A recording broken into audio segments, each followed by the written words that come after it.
The sport is sponsored by rockauto.com. Padres were skunked yesterday by Dustin May in the Cards 3-0. They'll be back today. Same time, same place with Michael King on the mound and Andre Paliante going for the Cards. In the Vegas Golden Knights, John Tortorella took over as head coach of Vegas 8 games before the end of the regular season, took him to the Stanley Cup final, will not be back in Vegas for next year. A failed strut can turn any drive into a rough ride. When it's time for repairs, Rock Auto makes finding the right part easy. Shop name brands at lower prices and have parts shipped directly to your door. All the parts your car will ever need. Rock Auto. We will start from the beginning. Ladies and gentlemen, I'm Ben Fletcher. That's Sammy Long. That's how it starts. The Padres roller coaster season rolled into St. Louis. A shutout at the hands of the Cardinals with Game 2 tonight. Are we panicking yet? Brendan Sorsby says goodbye to college football. Bye, Felicia. Where could he fall in the supplemental draft? Take care now. Bye-bye then. And the World Cup continues. Plus, I want winners. Saudi Arabia and Uruguay, we're going with the over 2.5 in that game. Iran and New Zealand, we're going under 2.5 goals. No. I like the over 9.5 in Dodgers and Rays. Are you sensing a pattern here? Rockies Cubs, we're going under 9.5. It's about damn time. Sorry, I'm over here reloading my account because I've lost so much money with Sammy. let's head into the San Diego Sports 760 studios and get in the zone with Fletch and Sandy. Yeah, let's get it going. Savagery on a Tuesday from Big Voice Guy. Wasn't my finest long shots. It's San Diego Sports 760. Ben Fletcher, Sammy Long with you till 2 o'clock today. Sammy will keep it rolling after that from 2 to 3. Schaefer and Sliwa will be your drive home. We got a packed 2 hours for you. Padres get one hit last night. Brendan Sorsby has turned around the entire narrative of him, and he's about to be in the NFL come next year. We'll see what teams might be a good fit. And of course, the World Cup continues, and you're listening to the home of the 2026 World Cup here on San Diego Sports 760. We do have a pair of tickets for Maren Morris on June 26th at the Corona Grandstand stage at the San Diego County Fair. We're going to be giving those away on the talkback mic. So open up that free iHeartRadio app, search San Diego Sports 760, tap the little red microphone icon. That will get you to our talkback mic. The question for today: what NFL team would you like to see Brendan Sorsby go to in the NFL draft?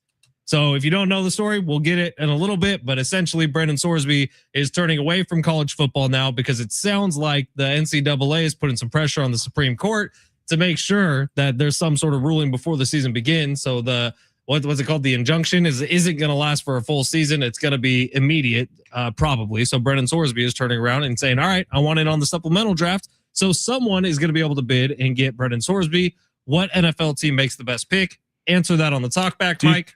Do you think he's bet on what team will bid the highest pick for him? Low-hanging fruit, Sammy. Low-hanging fruit. And you know what? Focus on your own bets, and maybe we all make a little bit of money. Listen, I didn't know that all of a sudden Iran and New Zealand are, the 96 Bulls. Well, that's the question for the talkback mic today. What NFL team do you see Brendan Sorsby going to? Steelers, Cardinals, Vikings. They all make a little bit of sense. You tell us what you think makes the most sense. We are going to start with the Padres. Were you watching last night? Everybody, I think Fernando Tatis Jr. got to a 3-2 count in the first inning. There wasn't a single Padre to work a count past 2 balls, or except for Fernando Tatis Jr., who actually had a walk in that game. There was no working of counts. There was no quality at bats. Hell, the one hit that the Padres got was a roll me over ground ball that somehow saw its way through the infield by Manny Machado and wasn't a productive hit by any stretch of the imagination. So the Padres get one hit, complete game shutout by Dustin May, former Dodger, who hasn't been great this year, by the way. He has an ERA up near 5 on the season. He's been averaging a little around 6 innings per appearance. He's been good. He hasn't been great this year. Padres made him look fantastic yesterday. And remember how much hope we had coming into this series? Remember what we were saying yesterday about the Padres offense turning it around? 1 hit over 9 innings, 0 runs. Really 0 threat of a run. Look, it was a really nice play by Wynn, who's an excellent shortstop with St. Louis. He's going to be a star for them. He's fantastic, man. And that double play he turned that probably would have scored Fernando was terrific. But have you ever seen a more hapless offense than the San Diego Padres yesterday, man? It's never good when you get alerts on your phone, ESPN alerts. No hitter. here. Tune in now. Padres getting no hit through 7. I mean, it's or through 6. Look, it's right. You try to praise them. This is why it's hard to get excited about this team. Like, we come on yesterday and we've been very critical of this team through a large portion of the year, and they did go 4-2 over the last week. Coming into yesterday, you're like, all right, maybe they found something. Samad Taylor, Jace Bowen. It's nice seeing the offense pop. Fernando's been getting it back together, and yet the thing hanging over this team is that they cannot hit decent starting pitching. Not even great starting pitching. They can't even hit decent starting pitching. And for you to have the last week, and we're talking about, okay, maybe you can build on that. We're talking about the Braves, that series coming up, the Dodgers 2 series, and then the Cubs, and then, Toronto after that, the Diamondbacks. And yet a team that's in the NL wildcard hunt, who, by the way, came into San Diego and won 2-3, just makes you look pathetic. I mean, these guys cannot hit the baseball. And I keep seeing trades, potential trades thrown out about Tarek Skubal and Chapman and bullpen arms. I'm like, these guys are atrocious at the plate right now. They're not seeing stuff. I don't know at what point. I'm not advocating for a guy to get fired, but I don't know at what point you got to look at Souza and go, we got to do something here. Because I mean the at bats to that end, like the 3-2 count in the first inning, the at bats are bad. This is not just a slump. This is all season. They are not putting together good plate appearances, and it's really hard to watch. I've gotten a habit of doing this. I'll watch the game live, and then the next morning I'll go back and watch. They have these condensed versions on YouTube that are about 12 minutes long. Watch the at bats for the Padres on the condensed version, I swear, and look at the counts of every at bat. I did this earlier today. I can't tell you how many 0-2, 1-2 ground ball roll me overs there were for the Padres last night. In fact, I don't think they got a ball in the air until the 4th inning against Dustin May. Literally, I don't think they got a ball in the air against Dustin May until the 4th inning. And look, he was excellent, and the slider was working yesterday for him. And that's right, but it's not an excuse as to why you're that bad. Thank like you. You should not. I feel like every time there's a decent to good pitcher on the mound opposing against the Padres, they're having career games, like Christopher Sanchez mowing down the Padres. Hey, they broke the streak of his scoreless innings. Don't you talk bad about the Padres and Christopher Sanchez. I am going to look directly into the camera when I say this, and I mean this from the bottom of my heart. Next time you want to give Manny Machado a day off his feet, which is what they said on the broadcast, this was a day off his feet. That's why he was DHing. Just leave him on the bench for the whole game. Don't need to see him in the lineup. Right. I know he got the one hit yesterday. It should have been a no-hitter. It was a roll me over ground ball. It snuck past the third baseman. It was not a great hit. So next time you want to just get Manny Machado a day off his feet, leave him out of the lineup. Don't need to see him anymore. And this is I'm okay with it. This is why when you talk about playoffs and could the Padres do something, you're not facing 4th and 5th starting pitchers on team. You're facing think about in the NL who you have to face. Chris Sale. Dustin May. Chris Sale, Dustin May, Yoshinobu Yamamoto, Christopher Sanchez, who we just talked about, Christopher Sanchez, Shohei Ohtani. Like, he's pretty good. Hell, Zach Gallen. Well, he hasn't been as good as years past, but Zach Gallen, guys like that. These are the pitchers you're going to have to face. And the Padres over the course of the season have shown no ability to hit them. Like the only pitcher that's coming to mind that they've kind of hit that is a very good pitcher is Logan Webb. Brian Wu, that's true. Brian Wu, Logan Webb come to mind. Text line, remind us, 70470. Logan Webb hasn't even been good this year for the Giants. And I don't think Brian Wu's necessarily been great for the Mariners. I mean, it's just every time. And when you try to be like, they beat the Reds over 2 or 3 games. Man, we tried hard without their best player. We tried hard yesterday. And I thought we did a pretty good job. And they earned some praise over the weekend. Yesterday, right back to bottom. Let's get to the big 3. I'm done with it. We got Kevin Acey coming up at 12:30. We'll talk more Padres with Kev. We got a lot to get to on the show today. Tons of national news, especially around the NFL. Congratulations to Sammy. Rasheed Rice got out of jail today. It's a big day. Yes, sir. It's a big day. Sammy, go ahead. Smash the big 3. Your lunch break is here. Ready to go back to the office and knock the socks off your friends? I mean, coworkers. It's time for the top stories of the day. The Big 3. Jay Silves on YouTube says, let's effing go, boys. This lineup couldn't hit water if they fell out of a boat. You're right. They couldn't yesterday. See if it changes today. By the way, not for nothing. It is June 16th. Cardinals just got 2.5 games up on the Padres in the wild card race. Right, but with how good the NL wild card race is and so many teams competing, these series really do matter. And they don't really show a sense of urgency. Where are we going, Shammy? All right, let's actually head to hockey. So pretty weird story out of Vegas. John Tortorella, the head coach, the former head coach of the Vegas Golden Knights, takes over with 8 games to go in the regular season for Bruce Cassidy. Okay, so the Vegas Golden Knights fire Bruce Cassidy, 8 games before the end of the regular season. Tortorella takes over, leads them to the Stanley Cup final, beats the Colorado Avalanche, who were the favorites to win the whole thing, in 4 games in the Western Conference Finals. In Vegas announced today they will not be bringing John Tortorella back. His contract ran out June 30th. They will not be taking him back despite being an underdog, taking him to the Stanley Cup Finals. Is this a mistake for Vegas? What else did the man have to do to get the job?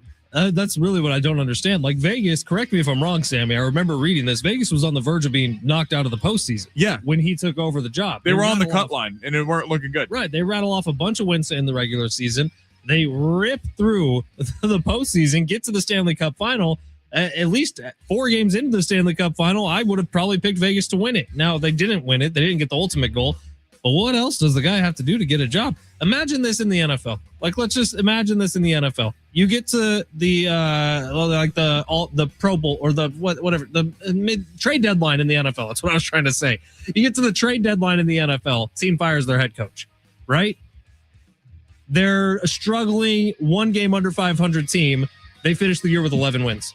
And go to the Super Bowl and lose. In what world does that head coach get fired? Well, maybe if he was the San Diego Chargers head coach, Marty Schottenheimer, 14-win season, he might get fired. But other than that, like seriously, it doesn't happen. It wouldn't happen. I mean, Tortorella went, including the playoffs, 21-8-1. He would like to coach next year. And I'm not making excuses for Vegas, but they swept the Colorado Avalanche. Carolina was damn good. They took them 6 games. And William Karlsson, one of their best players, missed that game 6 for Vegas. So, look, Vegas is a very good franchise throughout their kind of short tenure in the NHL, but very surprising that you would just kind of kick him to the curb, especially considering what he did for them, and that had Bruce Cassidy remained as that coach, they're probably not getting the Stanley Cup Finals. Very, very odd from Vegas. All right, let's head to the U.S. Open. U.S. Open gets going this week. Very excited for that. Rory McIlroy, when asked, he's at doing some press conferences for the U.S. Open. We talked about it a couple weeks ago, Fletch. The PGA Tour has proposed doing a 2-track course system. So basically, like, to relate to soccer fans, World Cup's on right now, like the Premier League. There's basically like the top league, the PGA Tour, and then there is a relegation league where players who are not playing very well on the PGA Tour will drop down to, with different courses every weekend. Rory McIlroy is not a fan of this, does not think it would be good for PGA Tour, and kind of wants things to return back to how it was before. Do you agree with Rory? I do, in wanting to return back to the way it was. Like, the PGA Tour doesn't understand, and I don't think golf fans really understand how good it was about to be before the LIV split.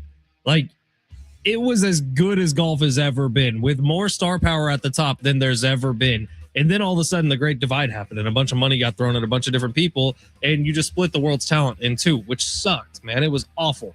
But imagine had that never happened. Scotty, Rory, Brooks, Bryson.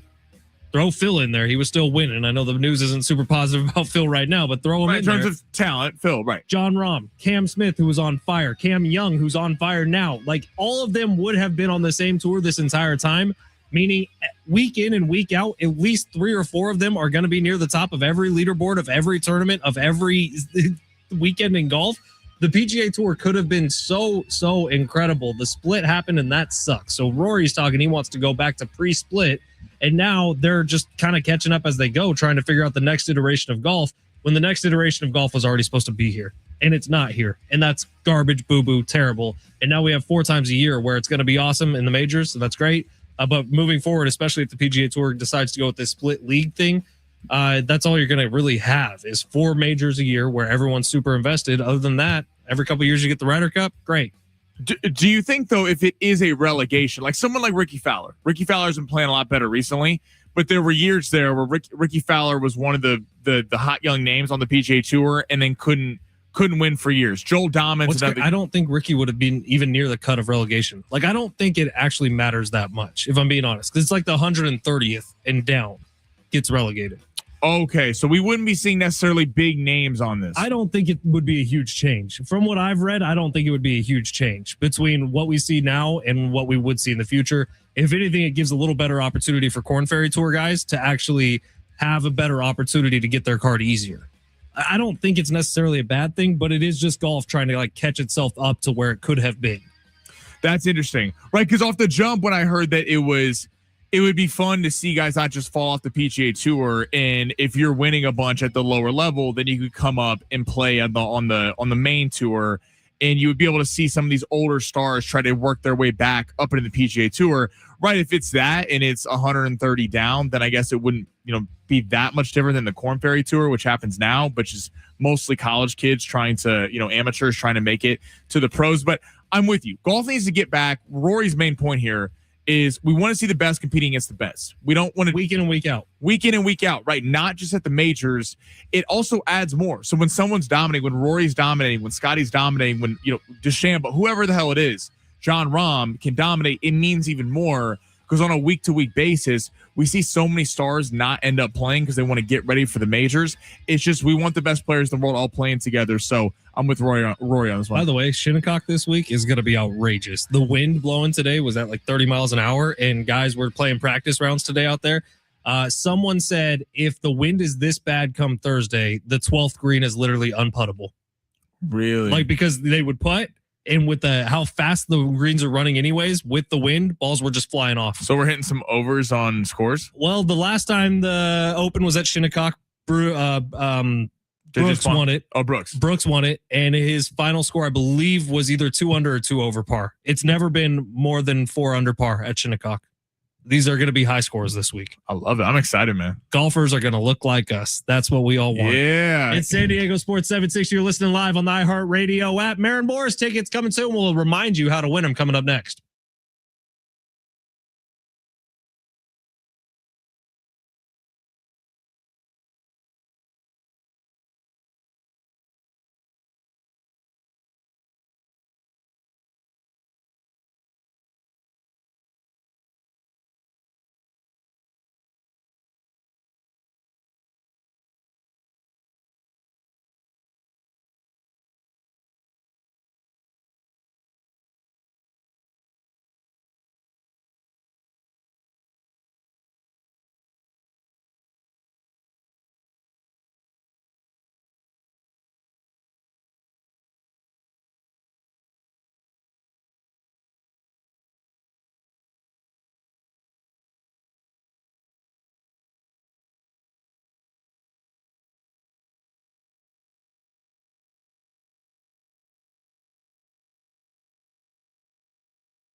Hey, it's San Diego Sports 760. Ben Fletcher, Sammy Long with you till 2.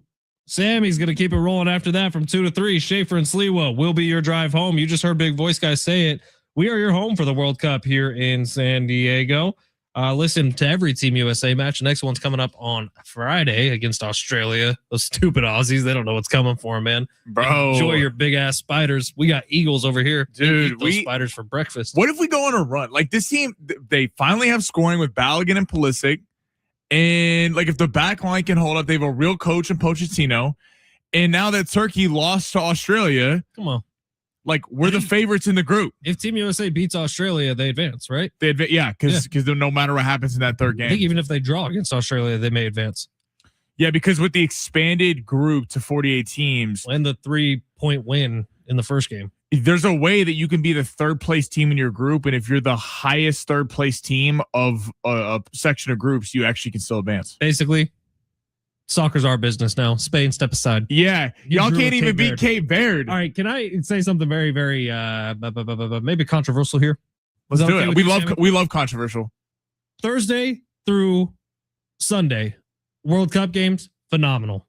Like seriously, I had so much fun watching. Didn't know I could have this much fun watching soccer. I had a great time watching Thursday through Sunday. We got France Senegal on right now. And then yesterday happened. Spain, Cape Verde, 0-0. Belgium, Egypt, 1-1. Saudi Arabia, Uruguay, 1-1. Iran, New Zealand, 2-2. We had 4 draws yesterday, dude. That is okay. Come on. Like I get it. And it's still a point for everybody. But we had 4 draws yesterday. No, it's hard to watch because like I've gotten in the World Cup, but if I'm being 100% honest, I want winners. I don't want to watch a game for 96 some odd minutes with stoppage time, and nothing happened. Like it's really. it's like okay, so you tied, like Look, you and I drew. know if we talk to guy Darren Smith about this, who is so tapped into the world of soccer, he was like, "Oh, you guys don't get the art of it." Yeah, And yeah, maybe I don't, and maybe that's my fault. Or Mike Usher be like, "Those were amazing games." And I'll be honest, I watched the majority of that Spain Cape Verde game. That was a great game. That was a great game. Because you felt like the entire time Cape Verde was just hanging on by a shoestring as they were getting dragged over a mile of cactuses. But what's crazy is that we're talking about one of the biggest upsets in World Cup history, legitimately in terms of betting Did markets. you see the parade in the streets? Right, and they didn't even win. They just drew with them. So it's yesterday frustrated me a little bit. We'll see if today can get back on track. The one And thing, also Sammy's bets were awful yesterday. okay, well, listen, Gonna hit a soccer bet to save your ebbs life. and flows. We hit soccer bets all over the weekend. Yesterday was not kind to us, but we got some good ones coming up at 12:45, 12:50. What do we got today? Iraq and Norway, Argentina, Algeria, get ready. Austria and Jordan. My boy Erling Haaland, just wait. They the one thing I got to give soccer credit though, which the NBA could take a little bit of a lesson from, college basketball as well. What we saw in that America game, remember when there was the flop and they actually they gave the yellow card for I'm blanking on who, but to one of the American players, and they realized it was a total flop for Paraguay. They reversed it. They looked at the VR. They went to the screen, reversed it, and gave a yellow card to the Paraguayan player. And nice pronunciation. Look at it. I know Paraguayan, but it's working on it. And I love that. Like this is so badly. I agree. Like in basketball, technical foul should be awarded to somebody who's flopping. I know in college they do the intentional foul if you're flopping, and that's good. I think that should be the case. And in soccer, especially like on this stage of the World Cup, you flop, that should be a red card. Right. If you should not reward. This is what people get frustrated with Shea Gilgeous-Alexander. You should not reward trying to trick a ref. Right. That should not. James Harden and SGA have made a career so far out of doing that, and it's very frustrating. Soccer, it's hurt the sport for years. I think that's why people who are football fan, like American football, real football fans, and stuff like that, get frustrated because you're like, we're watching guys have car crashes in terms of tackles, and guys are flopping on the pitch. But this is good if they're going to review this and actually penalize the other team for flopping. I like that. It makes soccer a lot more enjoyable to watch. You remember when Nick Chubb destroyed his knee in like 9 different places? Yes. And had one of the most brutal injuries we've ever seen live on an NFL game? He didn't have half the reaction that some of these soccer players have. No. When they go down and they like get tapped on the quad and they get shot in the face, it seems like. All right, it's San Diego Sports 760. Brendan Sorsby excellent college football quarterback, got in a bunch of trouble for betting while he was on the Indiana Hoosiers team. We all know this. 9,000 bets were placed over his time in college football, which I don't think we've placed 9,000 bets over the last couple of years. And Sammy and I bet all the time. So like, speak think for about yourself. That. But seriously, like think about the quantity in a short period of time. 9,000 bets is insane. So he does that, gets in trouble, right? And he's betting on himself, just to throw that out there. Yeah, and his team, which is a problem. That's very, very No, illegal. I'm just saying he wasn't, just so people know, he's not betting against like his own team. Sure. But anyways, this goes to the Supreme Court. Supreme Court says, we're going to have to review this and it's going to take a year so you can play for Texas Tech next year. And then it goes back to the NCAA. The NCAA says, hey, we need a ruling on this before the season begins. Otherwise, we got problems. Brendan Sorsby says, I'm going to the NFL instead. Supplemental draft. We're asking you on the talkback mic today, what NFL team should go for it? What NFL team should get him? And if you leave us a talkback, you qualify to win Merritt Morris tickets. And at 115, we're going to give you our picks of where he should go. Sure. We're going to leave that open for the rest of the show. Kevin Acey's coming up next. Kevin Acey, our Padres insider, will join us to talk about the one-hit Padres from yesterday at San Diego Sports 760 live on the iHeartRadio app.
This report is sponsored by Wendy's new Biggie Deals. Padres skunked last night by Dustin May in the Cards 3-0 today. Taking on the Cardinals again. Michael King will be on the mound versus Andre Paliente for the Cards. That game will be at 4:45. Currently at Pick'em out in Vegas. And Chief star wide receiver Rashee Rice released from jail. Did not talk to reporters after being in jail for 30 days after violating his probation. And right now we got France and Senegal on in the World Cup. It is currently 0-0 at around the 30-minute mark. Choose one of Wendy's new Biggie Deals at $4, $6, and $8. Pick one of the new Biggie Deals you're craving for a pretty Biggie deal. Got to be Wendy's. U.S. price participation may vary. Padres Report with Kevin Acey is brought to you by Hamul Casino Resort. Hey, players, this is all yours. Hamul Casino Resort, the player's place. Ben Fletcher, Sammy Long, with you till 2 o'clock today. We have Kevin Acey, our Padres insider. And Kevin Acey, do I have a surprise for you? What's going on, Kev?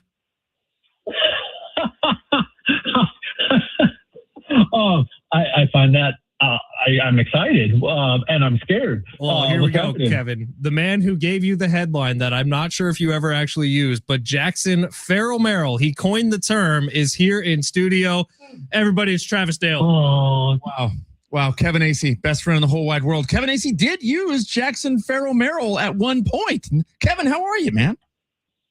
I'm good. I didn't realize, is it Bar Cart Friday and you fell asleep and just woke up? Yeah, What are you doing? Well, it was Bar Cart Friday several days ago, Kevin. Yes, I just woke up. But I woke up because I sleep in now. I think I'm a multimillionaire because I own SpaceX, Kevin. I mean, it's crazy. Oh my. Yeah. That is, wow. You got in. Wow. That's great. Oh. And hey, it's great to talk to you. This was a surprise. I'm not let down at all. Okay. Good. I mean, that felt very sincere. Did you not get in on SpaceX? Do you not know people, Kevin? I don't, man. I don't. Yeah, I've read a lot about it and still not sure what I think of it. Well, I'm sure pretty you great. guys have been talking about it constantly. Yeah. Well, Wow. TD and I, you know us, Kevin. We are financial smarty pants, and so we each own one share of SpaceX. right. Rich Ornberger missed the boat, and so watch out. You and Rich can go sit at the poor end of the table. TD and I'll be over here, I don't know, smoking out of corncob pipes, Yeah. Corn cob? or maybe a nice robe. Yeah, well, absolutely. I mean, I guess we can smoke out of corn cob pipes. I don't know are those still used? Sure. Huh.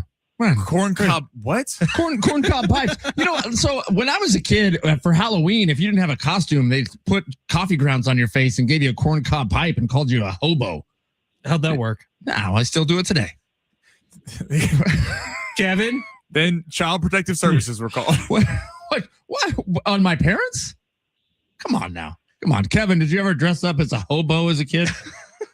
Yes, I did. Thank you. I knew I'm the same. I think, yeah, there's no doubt. Listen, if you were of a certain age, absolutely, you at some point were a hobo for Halloween, Right. because it was exactly like that. Oh, your mom's lazy. Your mom's, whatever. She got some problems, whatever. Oh, it's Halloween. Okay, here you go. Oh, absolutely. Well, Kevin, maybe in a little bit, TD and I can share some of our money with you so you can get more elaborate Halloween costumes. mhm. How's St. Louis, I Kev? wonder what today's equivalent of that is.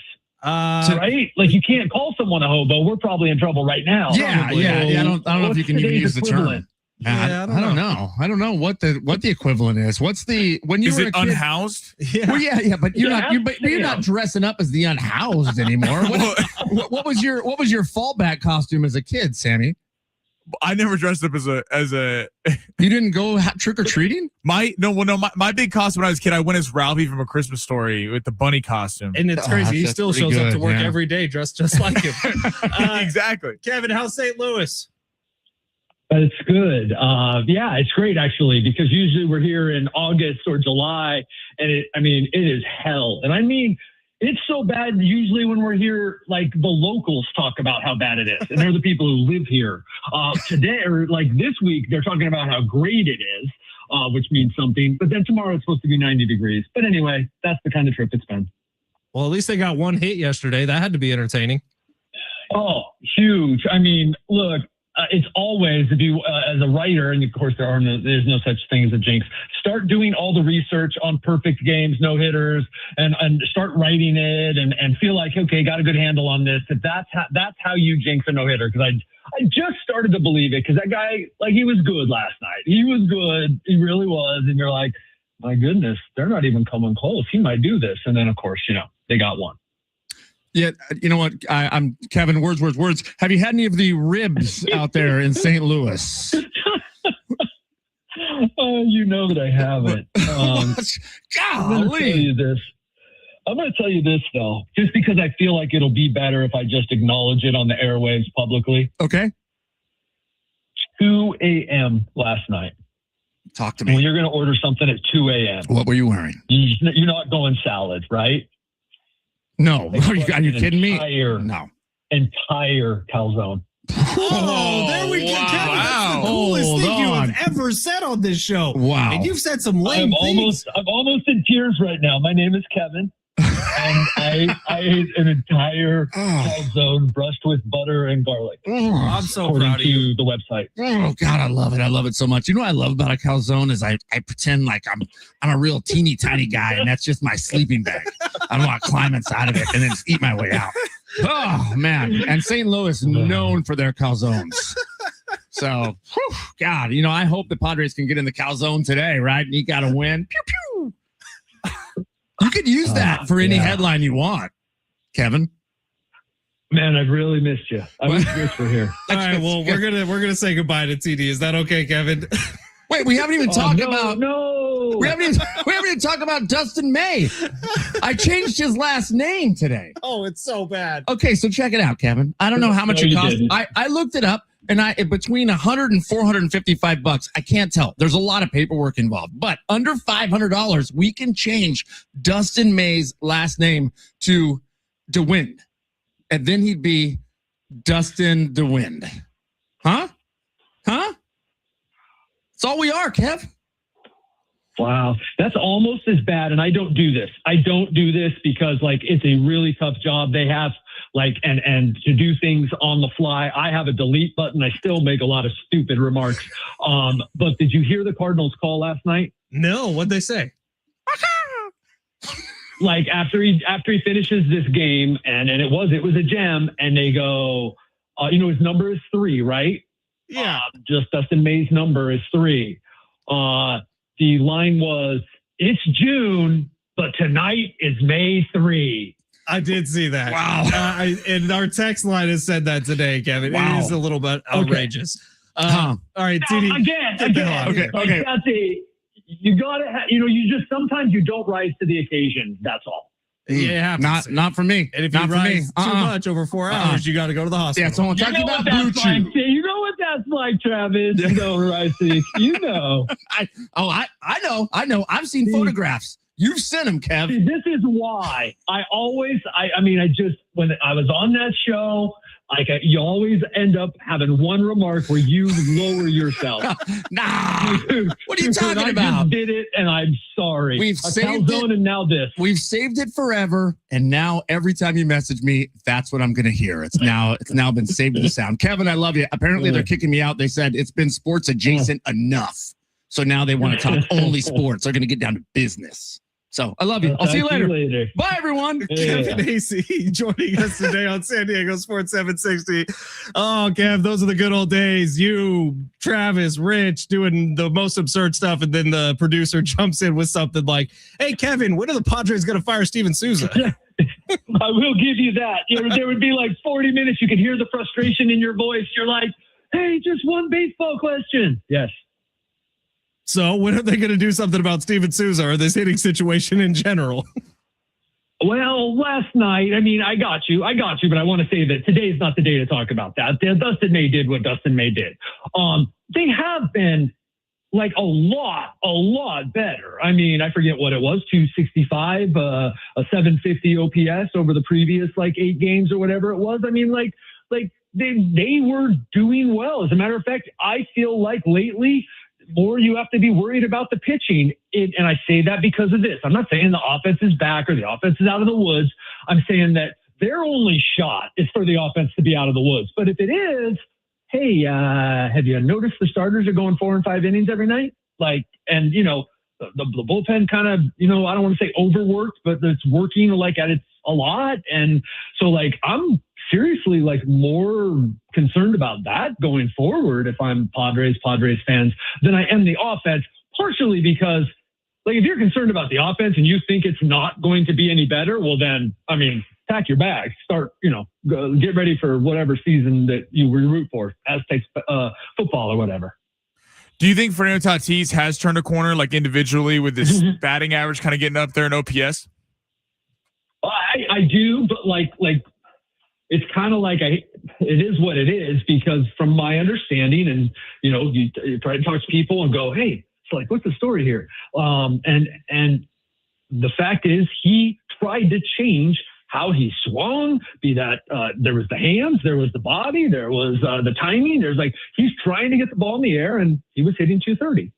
And he just goes back to being him. He's not chasing. He's not trying too hard. And he's hitting 330 or whatever it is over the last month with a almost 500 or whatever on base percentage.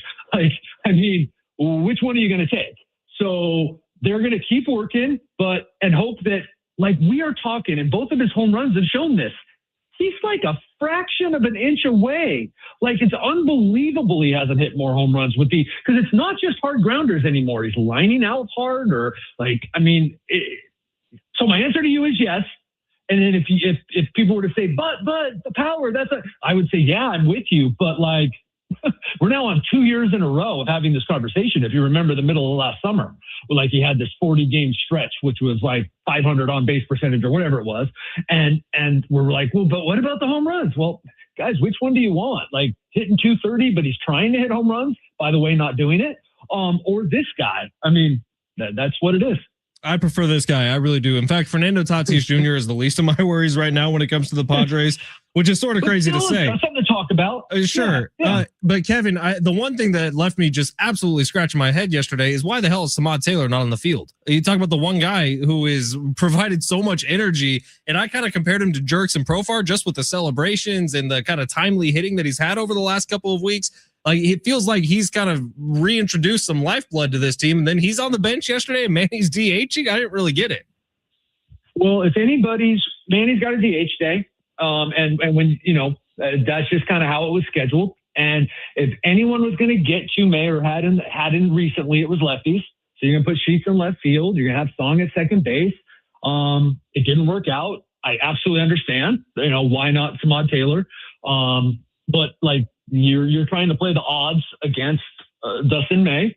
And then also, and this is just me, like, I'm like, I love Samad Taylor. I loved him in spring training. Like, I mean, I thought there was an argument and then he kind of tailed off at the end, but I thought for much of spring training, there was an argument to put him on the roster, just like there was for Jace Bowen, but I understand why Bryce Johnson was. But I mean, I really like what he brings. I think it's a phenomenal story. I give him and the other guys credit for, at least partial credit for kind of a stanching of the bleeding. But he's a career minor leaguer. Like, yeah. Let's slow down here a little bit. So he didn't start. Okay. he'll be back in there today. Sure. All right, Kev. Well, that's it. Did you like the surprise? You like having Travis here? I loved it. I mean, it could have been worse. I mean, it could have been worse. Let's just leave it at that. That's good. And congratulations on the calzone. Very proud of you for that. That's awesome news. I'm glad to hear that. All right, Kev, we'll talk to you next week. Yeah.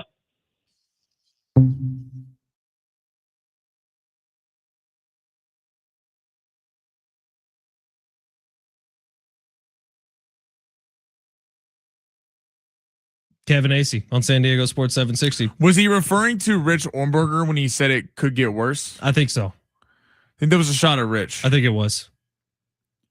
Those interviews that we used to do in the morning with Kevin, where we would literally have to call him to get him out of bed at 7:30 in the morning, once a week on Wednesdays.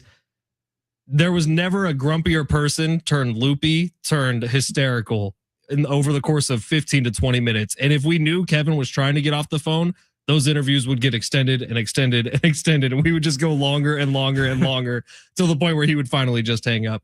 It's San Diego Sports 760. We got long shots coming up next. You feeling better about today, Sammy? I have been. We let Travis just take that interview. I have been in the lab getting ready for today. Soccer picks, baby. Let's get them going. Long shots next. San Diego Sports 760 live on the iHeartRadio app.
Hey, it's Fletch for Valley View Casino and Hotel. And Valley View is rewarding table game players every single month during their thrilling Cash is King event. You can earn entries all month long through table game play by using your Players Club card. In fact, go over there, say hi to Mike. He's one of the dealers at the blackjack tables. Awesome, dude. Great story. Phenomenal dealer. Won a lot of money around Mike last time I was at Valley View Casino and Hotel. And then make sure you join them on June 27th at the main stage bar for this month's Cash is King giveaway. $10,000 in cash will be given away to 45 guests all night long, with drawings to win $200 every single hour starting at 7 p.m. going all the way till 10 p.m. And by the way, if you are a Players Card Club member, make sure you've been checking your mail over the last couple of days. Valley View sent out a little care package. In that care package is an envelope that should not ever be opened, because if you take that envelope over to Valley View Casino and Hotel, either this Saturday or this Sunday, it could be worth $15. It could also be worth $1,000. Check your mail. Get on out to Valley View Casino and Hotel. Make sure you're signed up for that Players Club card. I'll be there this weekend checking to see if I got $1,000 in my envelope. You should be too. If you're not a Players Club member yet, signing up is quick, easy, and free. When you join that Players Club, you're getting over $200 in free offers to use instantly at San Diego's favorite casino. So don't miss out. Visit Valley View Casino and Hotel on June 27th for the Cash is King event and join the Ultimate Players Club to get over $200 in free offers today. To learn more, visit valleyviewcasino.com. All guests 21 and over are invited to enjoy the casino, hotel, and restaurants.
I am not even kind of joking. In the time that Travis Dale was on the air with us to now, the SpaceX stock has dipped so hard. It's like we both just lost money. Buy the dip. Everyone knows. Buy the dip. Let's see. Text line 913. I agree, Fletch. The soccer players remind me of a fish on the bank just flipping all over the place. It's a joke. I told my sons, don't worry. They're not really hurt. They're just faking it. 619. Wow, Fletch, just saw you on YouTube. You look so much better and younger now that you stopped drinking for a little while. The 619 number is always concerned about Fletch's well-being in terms of how he looks. I say the booze really takes a toll on your face. 619. I'm not making excuses. Look, I understand. I fluctuate quite a bit. I do. The day you caught me and called me super fat on the text line didn't hurt my feelings whatsoever. I had just been on a 2-day bender in Las Vegas. So I think that might have been less about being fat and maybe a little more, I don't know, bloaty because I had just been drinking and eating nonstop for 2 days in Vegas without sleeping. So 619, thank you for the it's not the best to weigh yourself after you get back from the Vegas trip. Right, especially the next day, which I think I slept a total of an hour and a half the night before. So I get it. Let's see, 913 Fletch. After that interview, we need to name the show The Calzone. Look at that. The calzone. Dude, I love a good calzone. I'm not a calzone eating guy. very much food recently. So a thing where it's just bread and cheese and marinara. See, like calzone, it's like just have pizza. Italian sauce. But a calzone is just a pizza flipped over the top of itself. Yeah, but it's like it's unnecessary. It's so good. It's so good. Sammy, let's get some long shots for today. See if you can make us all some money. Go ahead. And we'll wait till right now and smash it. You looking for some luck?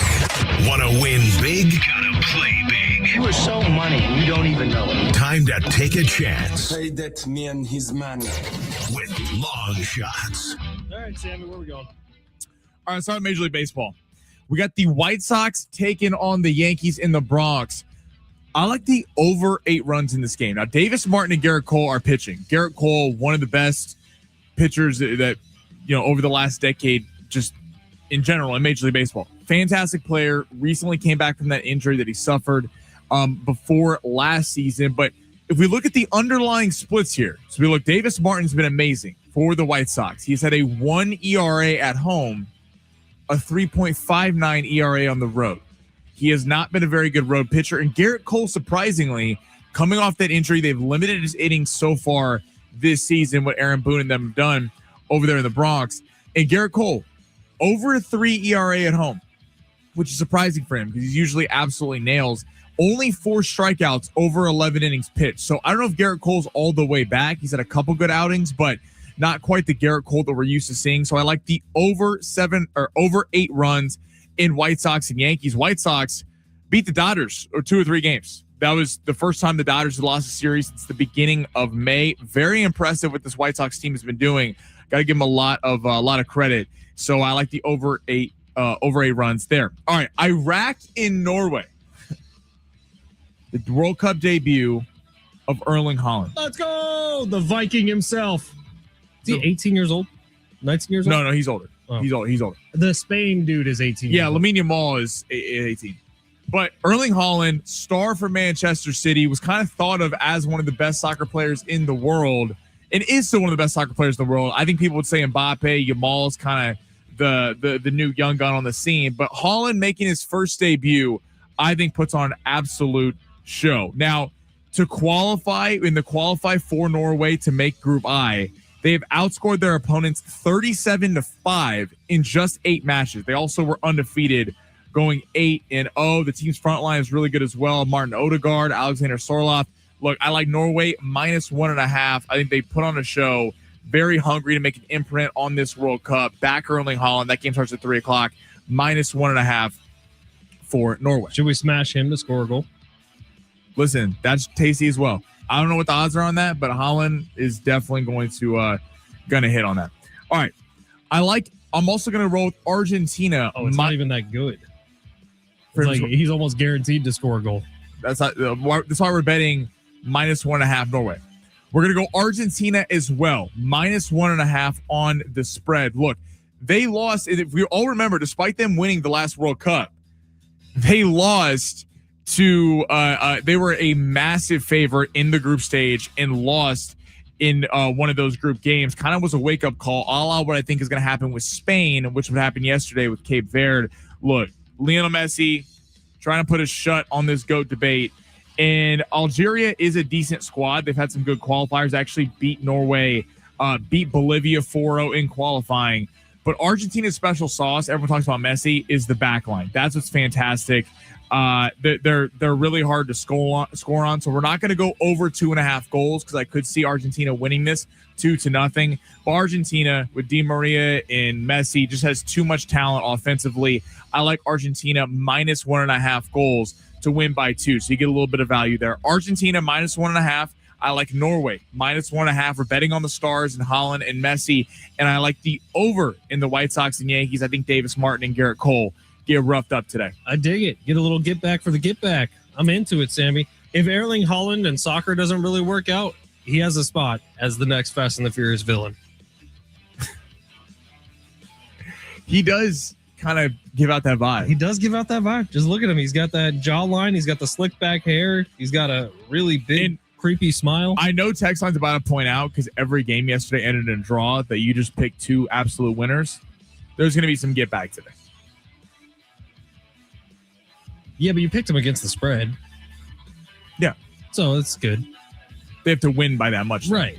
But it's not like you just picked him straight up. Right. There's no value in Norway or Argentina on the money line. Right. -1.5. We got some value. Argentina is actually +121, so we're getting a little plus money You out made there. it a little bit tougher, at least. It's like if let's say, who's going to be the worst team in the NFL this year? Probably the Cleveland Browns, maybe the Jets, the Arizona Cardinals.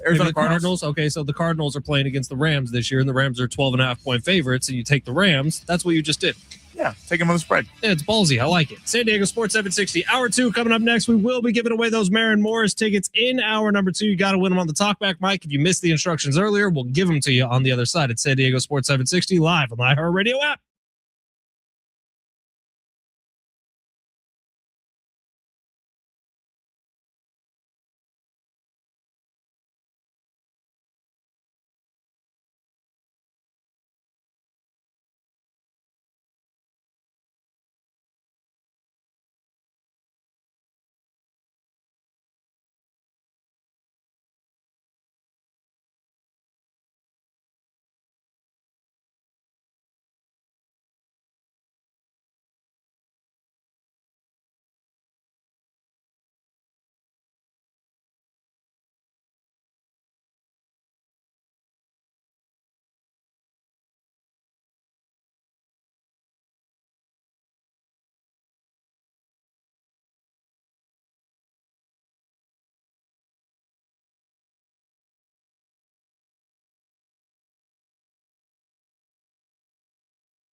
This report is sponsored by rockauto.com. Padres will be back tonight at 4:45, taking on the St. Louis Cardinals after being shut out by Dustin May yesterday. Michael King will be on the mound for the Pods, and John Tortorella, former Vegas Golden Knights head coach, will not be returning despite leading them to the Stanley Cup final after taking over with only 8 games to go in the regular season for Bruce Cassidy. And George Pickens, breaking news right now, per Ian Rappaport, will be playing on the franchise tag. He will not hold out for his new contract.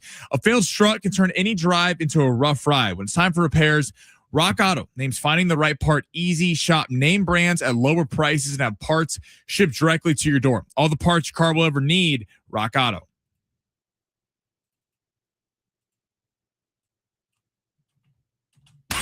We will start from the beginning. Ladies and gentlemen. I'm Ben Fletcher. That's Sammy Long. That's how it starts.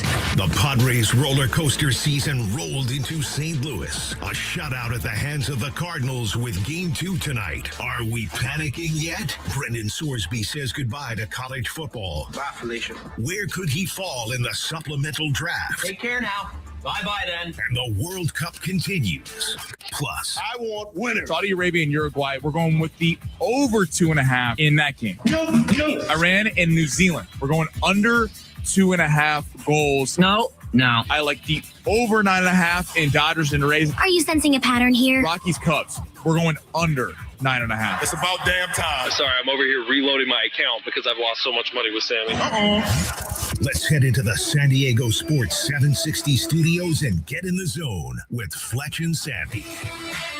It's hour number 2 here on San Diego Sports 760. What's going on, everybody? Ben Fletcher, Sammy Long with you till 2 o'clock. Sammy's going to keep it rolling after that from 2 to 3. Schaefer and Sliwa will be your drive home. Good time to remind you that an hour from right now is your next opportunity to win $2,500. So you can take the ultimate American getaway and visit the states, the cities, the landmarks, and the national parks that make our country amazing. America is turning 250 years old. So we're giving you $2,500. Just listen during Sammy's show. There's going to be a keyword. Once you hear that keyword, go over to sportssd.com right after 2 o'clock ish.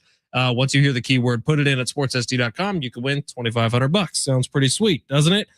Brendan Sorsby is a name that has kind of skyrocketed in notoriety over the last couple of months. We found out about all the bets that he placed while he was playing college football, both with the Indiana Hoosiers and with Texas Tech. 9,000 bets. 9,000 individual bets were placed. That is an insane number.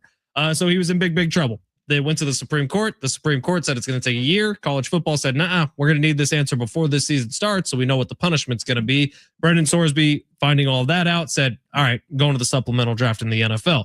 Now, if you don't know about the supplemental draft in the NFL, it is for players, college or overseas, who were not eligible for the actual NFL draft and become eligible after the NFL draft, a la Brendan Sorsby, who did not commit to the NFL draft. So teams essentially will get to bid anonymously a draft pick for the coming season in 2027 on Brendan Sorsby. And there's going to be a lot of teams supposedly interested. There's maybe one of the biggest supplemental draft picks ever, because if you read mock drafts, if you read College Football Analyst, Brendan Sorsby would have gone above Ty Simpson in this year's draft, who went number 13 to the Los Angeles around there, right. Or right around there. Certainly would have been above Drew Aller, Klubnik, all the guys that went on day 2 and 3. Let's think about all the teams that could be interested. I have a list here that I've made up. I'm sure Sammy has some rattling around in his brain. So we could go Cardinals, Jets, Browns, Steelers, Falcons, potentially, Miami Dolphins, potentially, Tampa Bay Buccaneers with Baker Mayfield kind of in the who knows what land with his contract,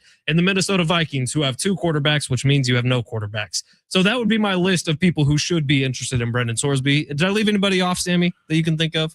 No, I think that there's a total wild card in the New York Giants. I think Jackson Dart is the guy going. That's his comp, by the way, from NFL Analysts. It's like a cross between Baker Mayfield and Jackson Dart. I'm not saying I would do it. I think Jackson Dart's actually going to be a really good player in the NFL, and I like what he did last year. But listen, I think a lot of teams are going to throw something at the dartboard. I think teams that have great quarterbacks, like I wouldn't be surprised if you're Cincinnati, How about the Rams, Baltimore, the Rams got Simpson. Probably don't want to send a bad message, but I mean the Bills, the Chiefs. Like if you are a team, and this guy could potentially have been a first round pick next year. I mean, last year at Cincinnati, he threw 27 touchdowns, 5 interceptions. He's was going to Texas Tech. Texas Tech is supposed to be one of the best teams in all college football next year. And it is funny for all these teams, though, that next year we all hear about this loaded draft class. Like, it's going to be headlined by Arch Manning and Dante Moore if both of them come out. Dante Moore will be coming out. We'll see if Arch does. Mayava from SC, CJ Carr from Notre Dame. There's tons of guys. Julian Sayin, Ohio State, Lenora Sellers from South Carolina. But Brendan Sorsby was supposed to be a part of that. And you got to figure in next year's draft class that one of these guys would fall out of the first round because just not enough teams need actual quarterbacks, even though they all might have first round evaluations coming out next year. So this is a lifeline. I mean, if you are one of these teams that missed out, if you are not the Rams and you are not the Raiders who got your quarterbacks of the future in this year's draft class, I mean, if you're the Pittsburgh Steelers, is who I'm looking at, because the Pittsburgh Steelers are still trying to win. I don't think that they're Super Bowl contenders, but with Aaron Rodgers and star receiver, what am I blanking on? DK Metcalf. Yes. DK Metcalf, like that team is still good enough to win a decent number of games to where the Pittsburgh Steelers are not going to be picking in the top 5 next year. So you got to figure the Jets, the Cardinals, these teams that are projecting to bottom out are going to have their pick of the litter. So if you're a team like the Steelers, if you're a team like the Vikings, if you're a team like the Falcons, that's going to have a decent enough record where you'll be picking in the middle of the first round, why not take a flyer on Sorsby? Because you might get immense talent for not a first round pick. So if we're talking pros cons here, this is the type of story, the betting scandal, that will follow you and it will follow him the rest of his career. Brendan Sorsby is one of the biggest names in sports right now because of a massive betting scandal that hit him while he was in college football. Not just betting and getting in trouble for that, but betting on games he was directly involved in. That almost takes it to the next level. So you look at Brendan Sorsby, and are there teams across the NFL that say, oh, we don't want to bring that news into our locker room? Like, there were people who talked about that with Tim Tebow because he was a Christian guy. Like, they didn't want to bring that type of news into their locker room because they thought it'd be a distraction. Does Brendan Sorsby have that star power now, infamous or famous, that maybe teams don't want to take the risk? I will say the team that makes the most sense to me, it's a tie between the Arizona Cardinals, who are dealing with literally a contract dispute with Jacoby Brissett, which is a crazy position to be in, or the Tampa Bay Buccaneers, who are in a much more real contract dispute with Baker Mayfield. You want your quarterback to sign someone else. My thing, so I'm with you on the Bucs. The Bucs make a lot of sense because that Baker, I do think, will be the quarterback of the future for the Bucs, but the Bucs are headed for a rebuild because they lost a lot of guys on defense. They lost Mike Evans to the Niners. Like, that team feels like they hit their peak when Brady won the Super Bowl, and they've kind of been living on these old contracts. Mike Evans, Chris Godwin. I think they're okay with that too. Like, they got the Super Bowl, right? They kind of figured they would be in for some bad years. Baker sort of saved them from that. Levante David, like, there's a lot of players on that. Antoine Winfield are kind of getting up there in age. The Cardinals would, if I was a Cardinal fan, I would not want that, because the Cardinals are going to be so bad this year. In all likelihood, they will be able to get Arch Manning or Dante Moore. Who are better than Sorsby. You can make an argument that Mayava or Carr, one of these guys, will be better. Sorsby is a very good talent, but if you're the Cardinals with not some reputation of being some great franchise that has great ownership, you're going to bring a guy in who has had this big time scandal of gambling on his own games. You think you'd want stable coaching and leadership, and I don't know if the Cardinals bring that. That's why, like, the Falcons make sense to me in terms of like you're learning under Tua, you're not being forced to play immediately. Michael Penix, or the Vikings, Kevin O'Connell. Like, Kevin O'Connell's not putting up with BS, right? So I would go to a place that has an established head coach who you feel like can kind of mentor him. Can I throw out another team that we haven't necessarily talked about yet? I'm the Kansas City Chiefs. Who knows what I'm kidding, Sammy. I'm actually really proud of you for not saying the Niners at any point during this break. I was going to say the Niners, and I decided against it. How about the New Orleans Saints? Like, unless you really believe that Tyler Shucks is the real deal, the Saints are probably going to be good enough to get 7-8 wins again this year, maybe be in the conversation for a potential playoff spot down the stretch, but probably not good enough or bad enough to get one of these top draft picks. If you don't think Tyler Shucks is the 10-year guy, why not? I think any team that I include teams that have great quarterbacks, the Chiefs, the Bills, like, I would include these teams, because if you're any of these teams and you're somehow able to get him for a 6, when are you going to ever have this chance again? Right. And let's say Sorsby balls out in the preseason. Let's say he looks like the guy that everyone thinks he can be. Trade value. You could be netting a first or second round pick down the road. So all these teams are going to make offers. I am really curious. Is a team going to be willing to part with a second round pick, a third round pick to get this guy because the value is insane? Or are teams like, I don't want to touch him because I don't want to have the whole gambling scandal attached to this and have to mentor him? 760. Would it be safe to say taking Sorsby is a gamble? 760. That's a lap. Go ahead. Your office space, wherever you're at right now. Take a little jog for us because that was pretty bad. I'm proud of 760. 858 Sammy, when are you going to throw Padres no run first inning on long shots? Easiest bet in baseball. It's smart. It's smart. I stay away from betting the Padres because every time I bet the Padres, people either call me a homer or that it's not fair picks. But it's fair. I mean, if I was going to bet the Padres, I would bet the Cardinals. That's why I stayed away from that game because I don't want to be putting money on the Cardinals and rooting for them. But no, it's the Padres, dude. This game, they're going to score 7 or 8 runs to make us look stupid for whatever we said on air today. Just like yesterday, they scored 0 runs and got 1 hit in an entire game right after we got done praising them for 2 hours. If you were looking at the Padres purely from a gambling perspective, they're the worst. They are the worst team because there is zero consistency whatsoever. I bet you unders would have been pretty good this year so far on the Padres. Like, I guess that's good. Unders. And the 858's point, no run first inning because they're atrocious in the first inning and can't starting pitching is probably fair, but they're so, you just don't know what you're getting with the Padres night in, night out. Right. It's a tricky one. And by the way, last year, no run first inning was awful for the Padres because every team somehow got a solo shot home run in the first inning against the Padres, especially when Dylan Cease was on the mound. All right, quick break here. Coming up next, we get to the big 3 of hour number 2. We got a little sidetrack talking about Brendan Sorsby, but that is our talkback question for the day. If you would like to win a pair of tickets to go see Maren Morris at the San Diego County Fair, Maren Morris is terrific, man. She's going to be performing on June 26th. Just tell us, what team do you think Brendan Sorsby could go to? This could literally be a 3-word answer on the talkback mic, and you are qualified to win a pair of tickets to go see Maren Morris at the San Diego County Fair. Big 3 next, San Diego Sports 760 live on the iHeartRadio app.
Our iHeartRadio Music Festival is back. Live performances from the Goo Goo Dolls, Kenny Chesney, Lainey Wilson, Snoop Dogg, Weezer, and more. September 18th and 19th at the T-Mobile Arena in Las Vegas.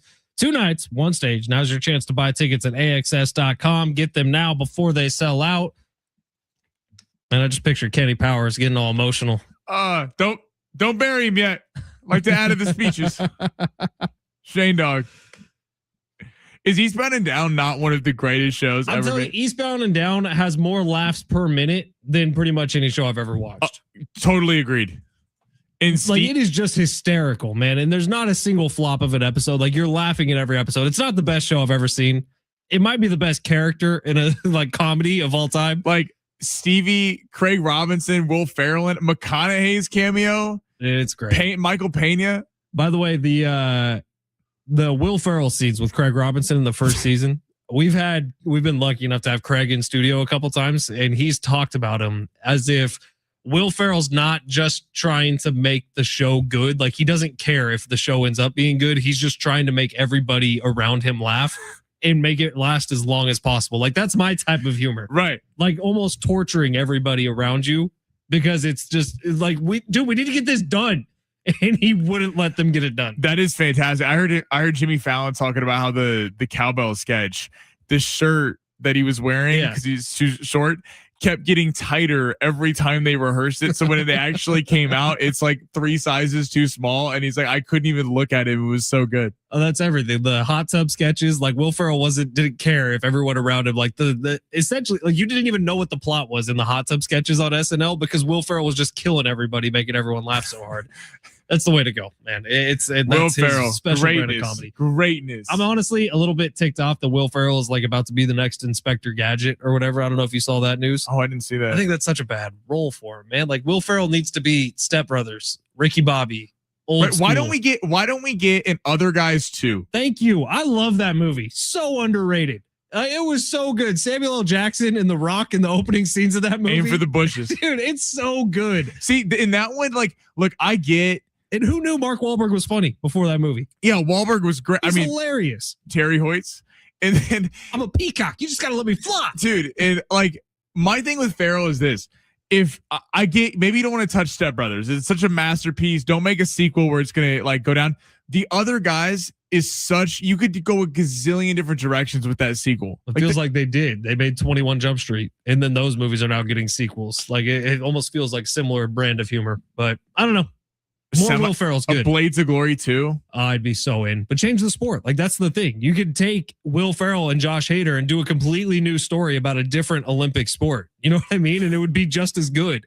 Like brand new characters. No more Chaz Michaels. Make someone else. Chaz Michaels. John Jacob Jacobson. Something like that. You know what I mean? Like you could go so many different directions. I hope they make Wedding Crashers too. That's what I really like. That if I could pick any movie to make, it would be that one as a sequel. I feel like it got pretty wrapped up, didn't it?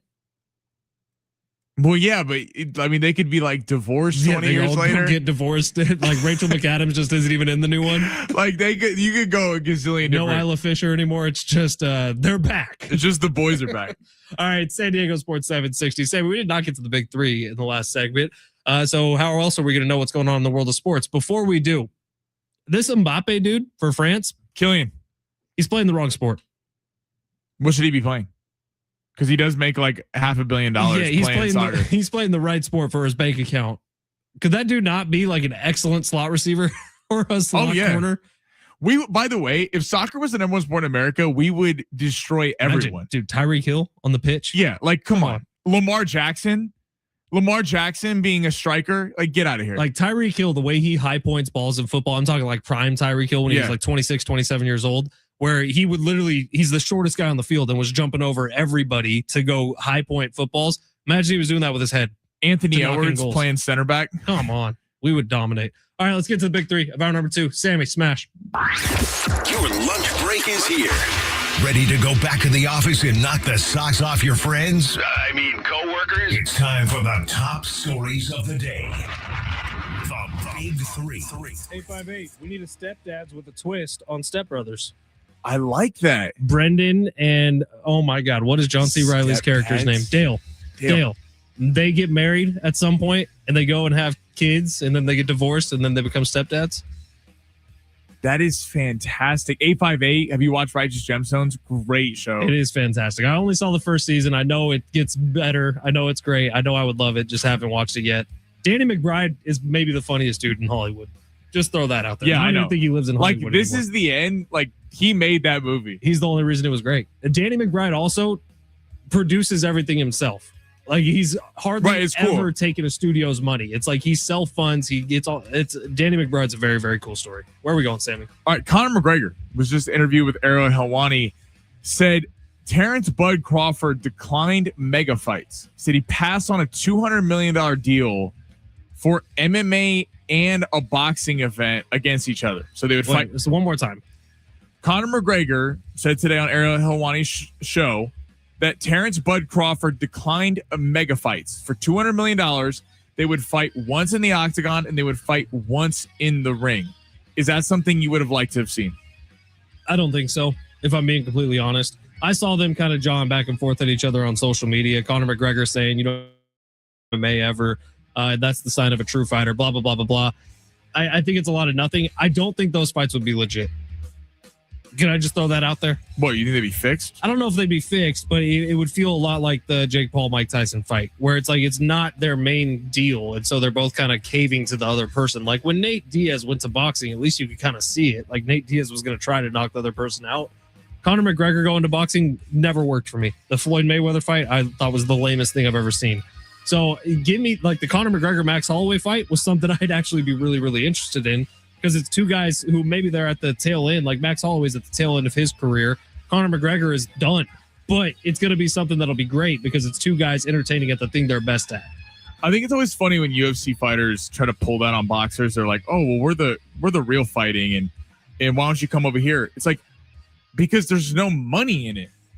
There's a reason why every UFC fighter goes to box and boxers don't go to fight in the octagon, because the number one problem the UFC has had is that Dana White has not shelled out big money for his big name fighters. Boxing has flaws. We haven't gotten the fights we've always wanted to see. The UFC has done a great job of capitalizing on that. But boxers make a ton of money. And boxing has a lot of stars with it because they know how to self-promote and make their own events. It's hurt the sport. We haven't always got the matchups we want, but there's a reason why UFC fighters want to come get paid in box.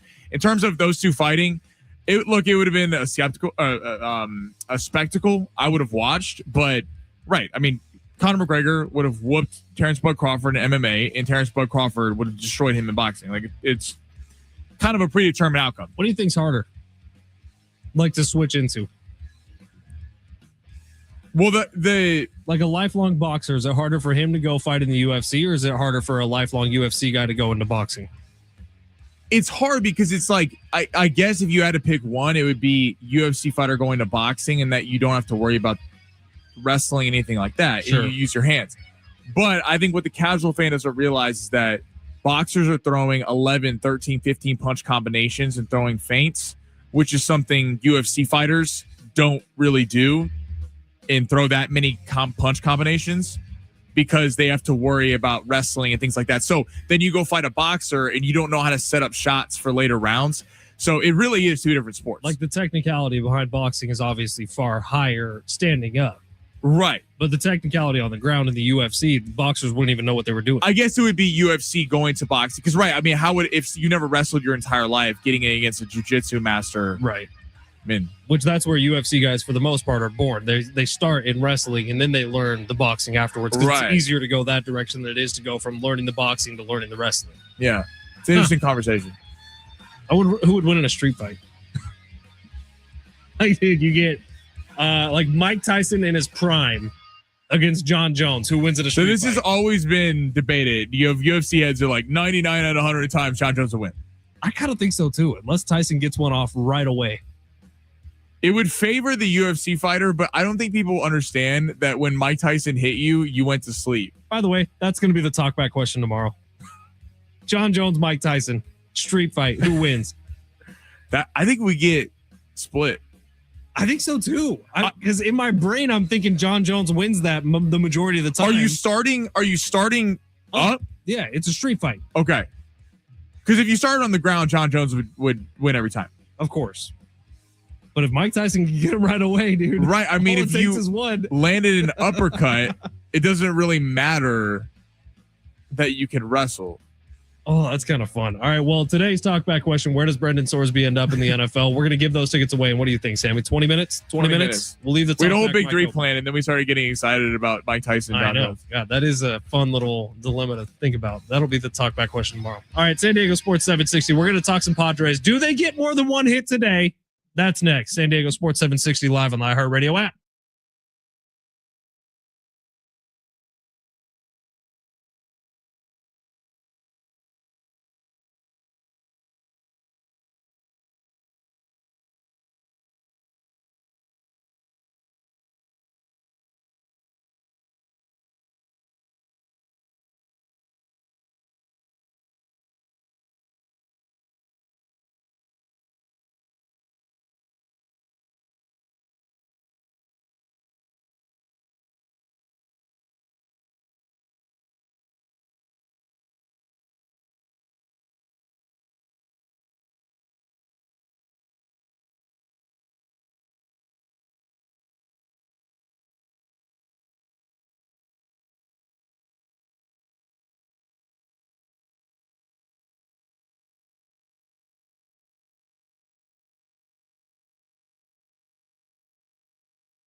This was sponsored by the West Automotive Group. Padres taking on the Cardinals at 4:45 today. Michael King will be on the mound for San Diego. They're currently a pick'em out in Vegas. John Tortorella, former head coach of the Vegas Golden Knights, will not be renewed on his contract despite taking over for Vegas for Bruce Cassidy with 8 games to go in the regular season this year and leading them all the way to the Stanley Cup Finals. Chief star wide receiver Rashee Rice has been released from jail after having to serve 30 days for violating his probation. And in the World Cup right now, France is up on Senegal 1-0 after Mbappe put one in the net 2 minutes ago. West Automotive Group knows your time is valuable. That's why they make it easy to get your vehicle serviced or repaired with shuttle rides to and from your work or home and low rental vehicles. Book an appointment today at West Automotive Group, automotivegroup.com.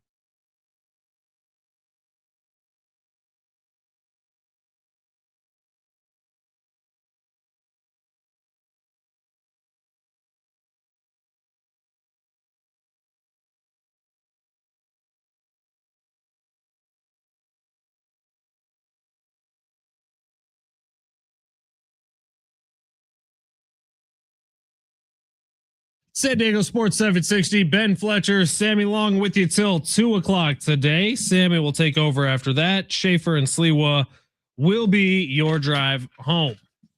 San Diego Sports 760 is also your home for live coverage of the 2026 FIFA World Cup. Get daily match updates from the opening match to the final. Hear live play-by-play coverage of the most anticipated games in every Team USA match. 2026 World Cup coverage lives here on San Diego Sports 760. And I know Friday, we're going essentially from the moment Team USA starts at noon. Sammy and I are going to be off that day, all the way until the nighttime. World Cup games back to back on Friday. It's going to be a lot of fun. That's a huge day. So enjoy that here on San Diego Sports 760 while you're driving around. All right, Padres today. Looks like Mason Miller will not be available once again. He's on that bereavement list for the undisclosed family issue. Hope everything's okay. I think he has to miss a minimum of 72 hours. And he got placed on that yesterday or the day before. I can't yesterday really midday. Yesterday midday. That sounds right to me. So Mason Miller won't be available again. He has to miss a minimum of 72 hours. Hopefully everything's okay, and hopefully that doesn't last too much longer. But the Padres today, look, Andre Palente has had a good year so far, 3.88 ERA. It doesn't get any easier. The St. Louis Cardinals kind of rest on their pitching staff, which has been good. And Dustin May dominated the Padres yesterday. We'll see if they can get anything going today. I think the best news for the Padres, Samad Taylor's back in the lineup. Here we go. Get some hits going for the Pods. Manny Machado does have one career home run off of Palante, and so maybe he gets into that. But this is really where I look to Michael King. Like yesterday, the Padres were dominated by another team starting pitcher. Can Michael King go out there and be the guy that kind of puts his foot in the door and stops it from shutting on the Pods? It is right.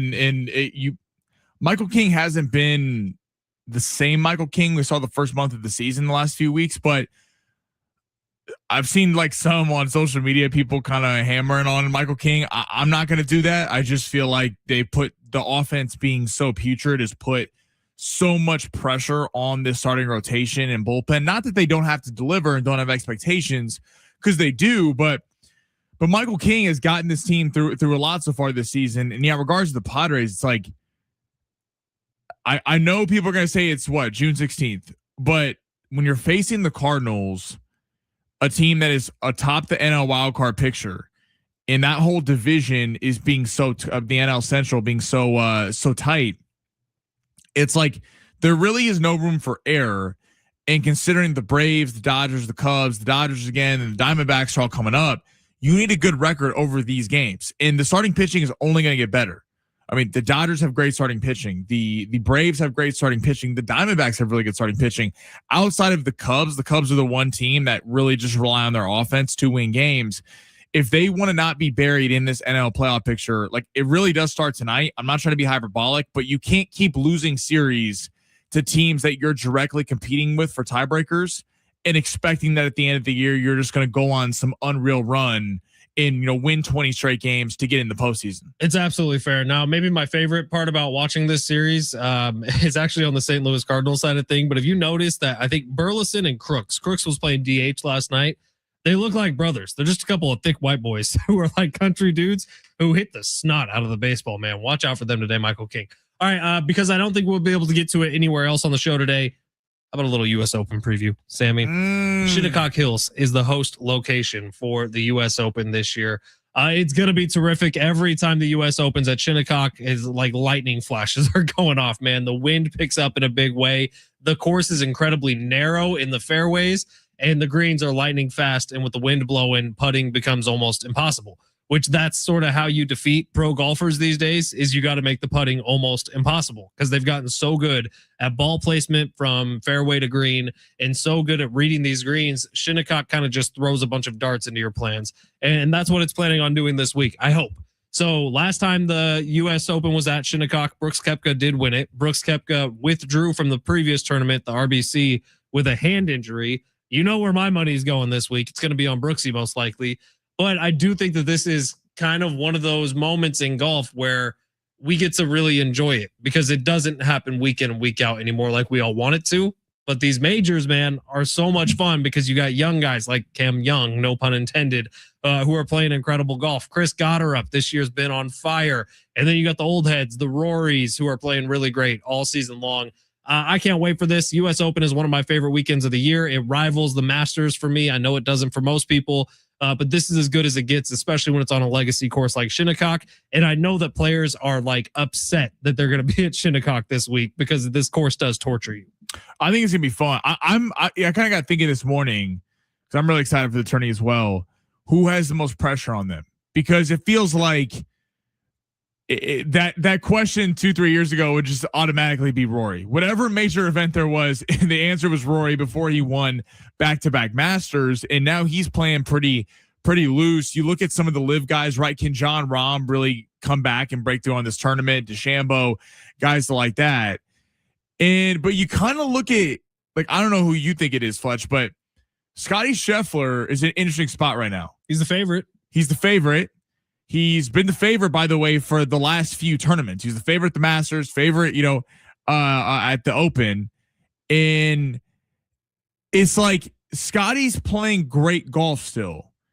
But I saw heading into the Masters, he was hitting averaging on day one of tournaments. He was like 73rd. And then over the Saturday and Sunday, he's ranking number 1 so far this year. So Scotty has really been playing great once he figures out the course. But the problem is, it's why he's had a lot of second, third, fourth place finishes. Because if you just get off to such a bad start on day one, you're not going to be able to, make up enough ground against the best. It does feel like with Rory having success, a lot of the live guys coming back, it feels like a tournament where if you're Scotty Scheffler, you want to reestablish the dominance of that. Hey, I'm the world's number 1 golfer. And it just this season on the tour, it hasn't been quite the same as it felt like the last couple of years. It's almost even money right now to take Scotty to finish top 5, but that's where he's been this year. He's been a top 5 guy. He hasn't necessarily been a top 1 guy. And I don't know what that is. I think I know. I think it's family life has maybe taken a front seat for Scotty Scheffler, which isn't necessarily a bad thing unless you're a fan of dominance. And so Scotty hasn't been putting in the extra work to go on a couple weeks earlier and take a private jet to fly there and back like Rory will do to go play a course 3 weeks before you're actually playing the course. And guys do that. And that happens regularly. I know Rory got a ton of press. Scotty did it with this one. He did. And I think that because this narrative is starting to bounce up a little bit, like, oh, is Scotty not putting in as much time into the preparation on these courses because of his day one struggles? I think he's going to have a huge tournament. I really do. You look at some of the long shot odds. Brooks Koepka at 32-1. He's won here before. He is a U.S. Open killer. At least he used to be. Hopefully he can do something. I love Cam Young going off at 19-1. I think Cam Young is playing the best golf of just about anybody on the planet right now. And he's showing through the majors that he's like knocking on the door. He hasn't quite gotten through the finish line in the majors, but he's had a couple top 10s now. You know he's getting close. And if you like follow the trend of golfers in the past, it usually takes a while in majors to sort of get in there before you get to the win. And know how to win on Sunday. Right. What do you feel about Aberg? Because Aberg's been that guy that everyone's been kind of, he's going to win a major. He's going to win a major. He's so close, kind of to what you're talking about. And it feels like the last couple of years have been saying that. Do we feel like it's maybe his time this year? I love me some Ludwig, man. I don't know that this course sets up great for him, if I'm being completely honest. I think the super narrow fairways is going to put so much importance on accuracy off the tee. And I just don't know that Ludwig is going to have it this week. He's an incredibly handsome man who does play well on Sundays, and that's going to come in. The ladies love them some Ludwig. My wife is head over heels for Ludwig Aberg. Like, we do this big pool for the U.S. Open and the Masters every year, and she just goes based off of looks. I think she's had Ludwig Aberg to win every tournament. She got Ludwig and Bryson up there? She doesn't really like the Bryson DeChambeau. She doesn't like all the weightlifting? No, she doesn't need the muscle heads. Look at who she married. Come on. What about Rory? Honestly, more of my guy friends are obsessed with Rory McIlroy Are you talking about his looks or how he's going to do? No, I'm talking about his looks. More of my guy friends are super into Rory than any of my wife looks at him and says, whatever. But like my buddy Eric is obsessed. He's like, Rory has the perfect golf physique. I'm like, shut up, nerd. Just check him out already if you want. Find you someone that loves you the same way Ben Fletcher loves Brooks Koepka. I do think he's pretty perfect. And then Ben Fletcher does not like himself some Rory. No, or Patrick Reed. What happened with you and Rory? Because Rory is so likable to me. He's not though. Rory is such a pouty little bee sometimes. But he's a killer. He's got that. He's got that killer instinct. A couple instinct. of Masters and everyone starts calling him a killer. You've seen Rory at his best. Remember Rory at his worst, man, when he was losing all these tournaments by a couple of strokes and then he was getting the media. Because he's getting his name drugged through the media. Look, if you want to know why I don't like Rory, honestly, go back. This was 5 years ago now, maybe the British Open. He had it in a bag. The thing was in Northern Ireland. I can't remember the golf course, but it was the home court advantage of all home court advantages. And Rory chokes it away on the last 2 holes to Cam Smith. To Cam Smith. It was one of the best comebacks I've ever seen from Cam Smith, but it doesn't happen unless Rory makes a 3-foot putt. And then afterwards, he's talking about the wind. He's talking about everything else, not about the fact that he missed a 3-foot putt. I just think Rory's soft as hell. Man. I'm happy that he won the Masters 2 years in a row, by the way. I think it's good for golf. I do. But Rory's soft. I just want you to bring the same energy when Scotty goes and plays courses early than when Rory went to go play Augusta a couple weeks early. Here's he came on and crushed him. Can I tell you the difference? Sammy, can I tell you the difference? You can. Scotty kept playing in tournaments while he was doing this. Rory ditched 3 tournaments in a row to go play Augusta every day. Soft. Right, because he's trying to. Soft. No one judges him on the RBC heritage. They judge him on whether you were wearing a green jacket or not. And he is. Congratulations. And he is. It worked out for Rory. Look at my smile. I'm so happy for Rory. Rory is going to be going for a 3-peat next year. Whiner. God, a whiner. That's what he is. He hating on McIlroy. All right, we're going to finish this thing up. Coming up next, we'll give away these Mara Morris tickets. You got 5 minutes if you want to get in your submission. What team should Brendan Sorsby play for in the NFL next year? Give you a couple options here. Arizona, Pittsburgh, Miami, Tampa. Who do you think? Hit us up on the talkback mic. If you put in a talkback within the next 5 minutes, you could win a pair of tickets to go see Mara Morris at the San Diego County Fair. It's San Diego Sports 760 live on the iHeartRadio app.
Well, we called it. Text line split. John Jones, Mike Tyson street fight. Text line is split. very, very split. That is the talkback question tomorrow. So keep your thoughts coming on that, and we can't wait for them. All right, let's see here. We got to scroll back a wise on the text line. 858. Did you guys see Kamzat and Dylan Dennis grappling match turn brawl? Have you seen these the wrestling only league? It's actually pretty cool. It was happening in Vegas while we were there. So my brother-in-law and I watched some in the sports book, and they get big names. Is it Weidman, Chris Weidman? Yeah. Who was on the broadcast for the UFC 250, but he was in one of them when we were in Vegas. And man, they get big names to go out there and just wrestle. And so Kamzat, who was fresh off a UFC fight, went and wrestled Dylan Dennis, kicked his ass, of course. And then Dylan Dennis tried to start a whole brawl. It was chaos. But yeah, I did see that. 858. Let's see. 913. Iron Mike throws lights out. Game over. 858. Dog. John Jones kills him 9 out of 10 times. And that's only 9 out of 10 because in the last one scenario, he decides to spare his life. No. Listen, that's kind of crazy, man. No one's winning 9 out of 10 times. 619, Mike Tyson. If you were leaning, if they fought 100 times, I would lean. If you say who's going to win more times than not, I would lean John Jones. Like 56 times. I'd say like 60, 40, 70, 70, 30, probably 70, 30 John Jones. But people I think are not. So we're taking both of them at their peak. The nice part about this argument is at their peak, they're both like clinically insane people. And the fight starts on the feet. Yes. Right. Because if it started on the ground, then John Jones will win every time. But like imagine, just try to close your eyes and picture this for a second. If you're picking John Jones, which I may also be picking John Jones, but close your eyes and picture this for a second. Prime Mike Tyson running at you, trying to close distance so he could start throwing shots at your body. Like I don't think you can get over the intimidation factor of Mike Tyson in a street fight. And the thing is, people will be like, he's going to land a leg kick first. It's like, but even if he does, Mike could still drive an uppercut into his jaw so hard that his lights go out. I mean, if you have not watched Mike Tyson highlights, or maybe you're like, I'm a massive boxing fan, so I go back and watch all these things. It's all on YouTube, man. You can watch this anytime you want. Go look up the Trevor Berbick knockout, Mike Tyson, and tell me that man does not have a shot against John Jones. Mike Tyson is the only guy who people would legitimately look scared in the boxing ring of. Like you could see it in their eyes. Like heavyweight champions would be like, oh no. Because if you eat a punch from Mike Tyson, you know it's one punch and you're done. It's a more complicated discussion than just John Jones kills him 9 out of 10 times. I'm sorry, text line. Yeah, 9 out of 10 is crazy. Conversation. Again, I would lean John Jones because he has more ways to win, and if he got Mike Tyson on the ground, then it'd be probably night. But 9 out of 10 times is way too much. You got the talkback mic open up. Actually, when I threw it in the random dealie, the talkback that came in just a few minutes ago actually was the one that ended up winning. So we can play that for everybody on our way out here and give away those Marin Morris tickets. Sammy, smash it. Terry from Claremont, San Diego, and I think Brendan should go to the Pittsburgh Steelers. They know how to shake people up, and I think he might be able to thrive following Aaron Rodgers this year, and that might be a good call. That's just my opinion. Terry Cheers. from Claremont, you're going to see Marin Morris. Congratulations, Terry. And yet, Sammy's pick was also the Steelers. It makes a lot of sense if you think about it. If you're catching up on the storyline, Brendan Sorsby was supposed to play for Texas Tech this year. Obviously, the gambling scandal rocked him. He's deciding to go to the NFL supplemental draft, which means every team can take a shot on whether or not they want Brendan Sorsby. It's going to be an anonymous pick. So my question is, what's the anonymous pick going to be? You know what I mean? Is it going to be a 3rd round draft pick that you're giving up to get this guy who was just involved with a massive gambling scandal? And maybe the Steelers are the ones to walk away from it. This is going to be a fascinating storyline to watch play out, because I don't know that we've ever had anyone this high profile in the NFL supplemental draft. Right. Most players that go to the supplemental draft there's a reason they're in the supplemental draft. European players who are projects and stuff like that. But this is interesting. I mean, I think you're going to see a lot of NFL teams be like, look, he messed up. Obviously, he was gambling on himself. It's a problem, but willing to overlook it because the talent is there. I mean, this guy could be, had he played for Texas Tech this year, one of the best players on one of the best teams. in a first round pick next year. And if you're a team that, again, is not being able to pick in the top 5 and have your pick of the litter, it might be value that you'll never see again. Man, I think Tampa Bay makes a lot of sense too. I like that one. I think Tampa Bay makes sense. What the hell does Texas Tech do now, by the way? Go buy another quarterback? Really? Like they're going to have to. Like you're going to have to see them probably spend $10 million on getting somebody else in there for next year, which is crazy, but that's just the way college sports is now. All right, so Terry from Claremont, congratulations. You won those Maren Morris tickets. Check your email. You'll get something from our promotions team. And we'll have another pair coming up tomorrow. And the conversation tomorrow is going to be Mike Tyson or John Jones. Street fight. Who's winning that thing? Spicy Someone's takes. dying, by the way. Someone is some spicy takes on the text line. I don't know how you even call that one, but it's not a simple conversation. I'm curious what Sleewood and Schaefer would say. Does John even know who those people are? John Schaefer might be Mike Tyson. Who? Did he play for the Iron Pigs when I was calling minor league baseball games? I mean, really? Like, I'm sure he knows who John or Mike Tyson is. He may not know who. I don't know if he know who John Jones was. John Jones is a bad I mean, you have to live under man. a rock to not know who Mike Tyson is. John Jones is a bad man, especially John's from the East Coast. I'm sure he does. All right, it's San Diego Sports 760. We're done for today. Sammy's got an hour for you coming up next. Schaefer Sleewell will be your drive home. It's San Diego Sports 760 live on the iHeartRadio app.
This report is sponsored by Discover.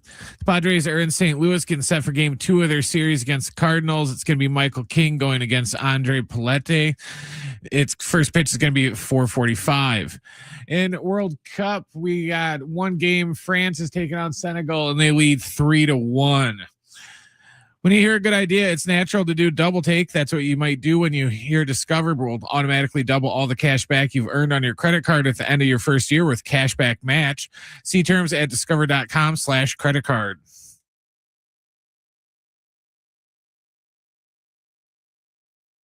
Going long with Sammy. That's going to be hot. In depth on the story of the day. Plus, it's warm in the hot seat. Now, it's Sammy Long.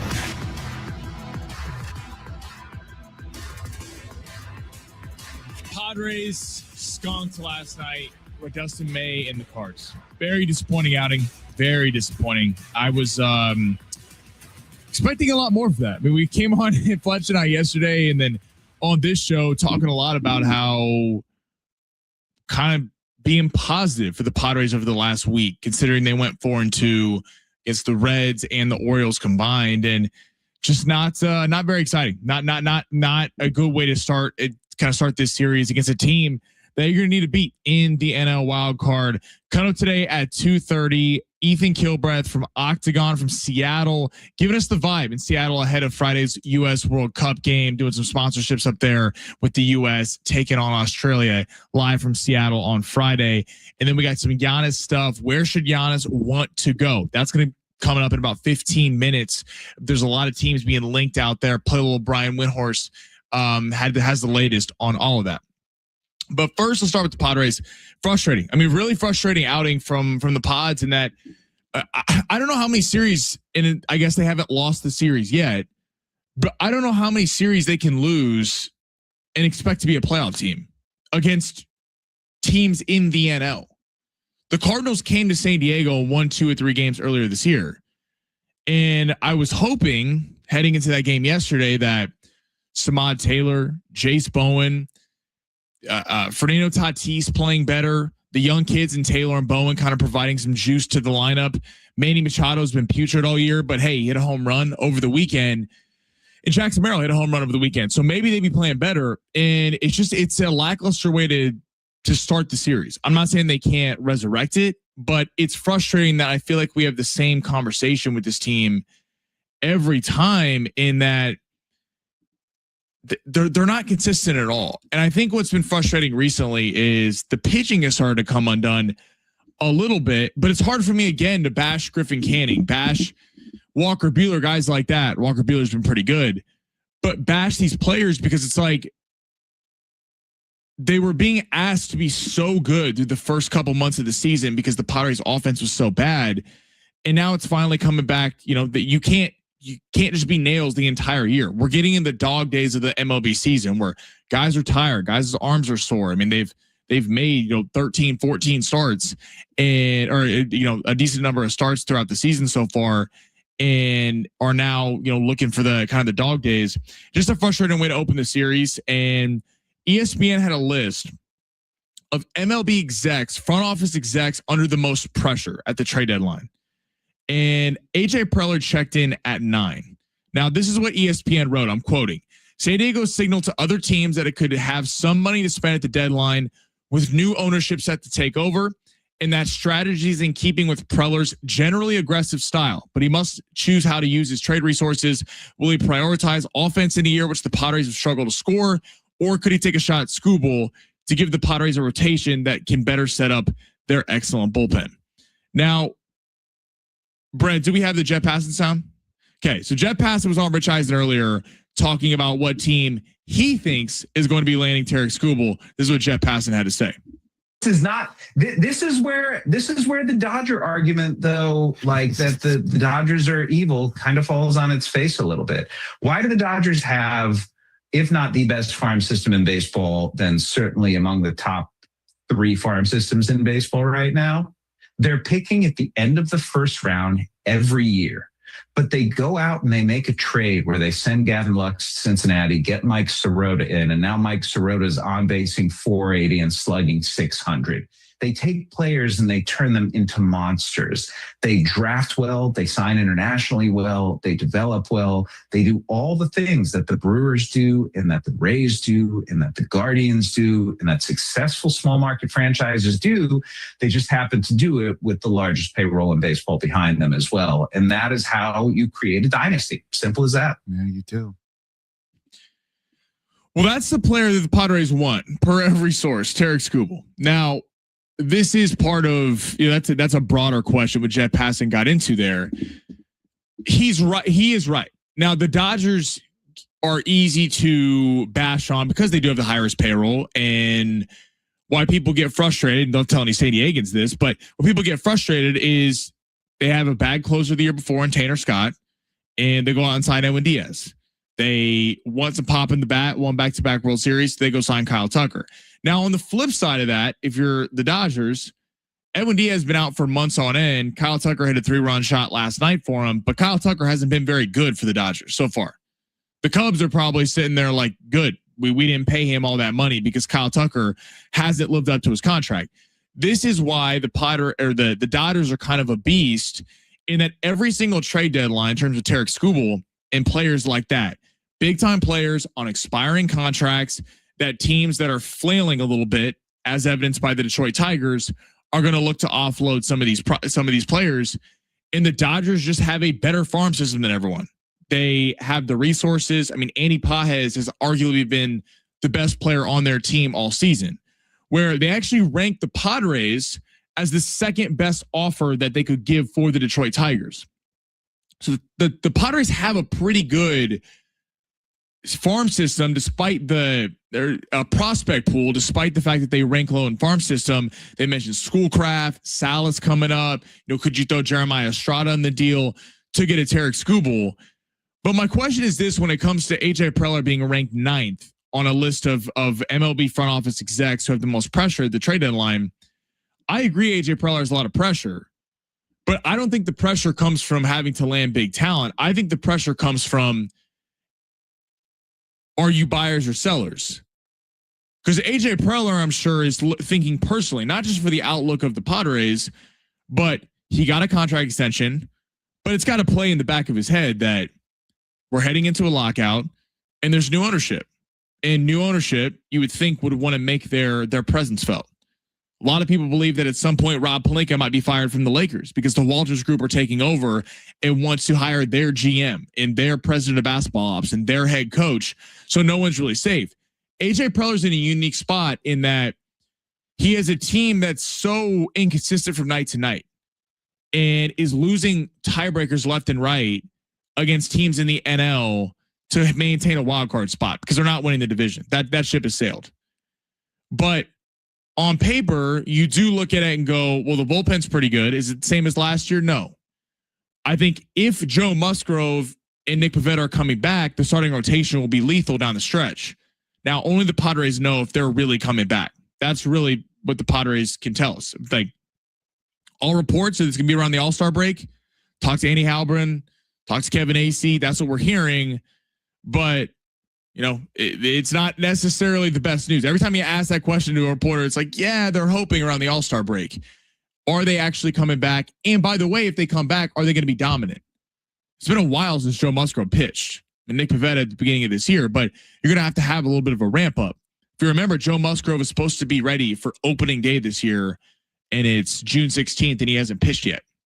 So AJ Preller is a really unique spot because Tarek Skubal's been thrown out there for the Padres. I just don't think Tarek Skubal helps.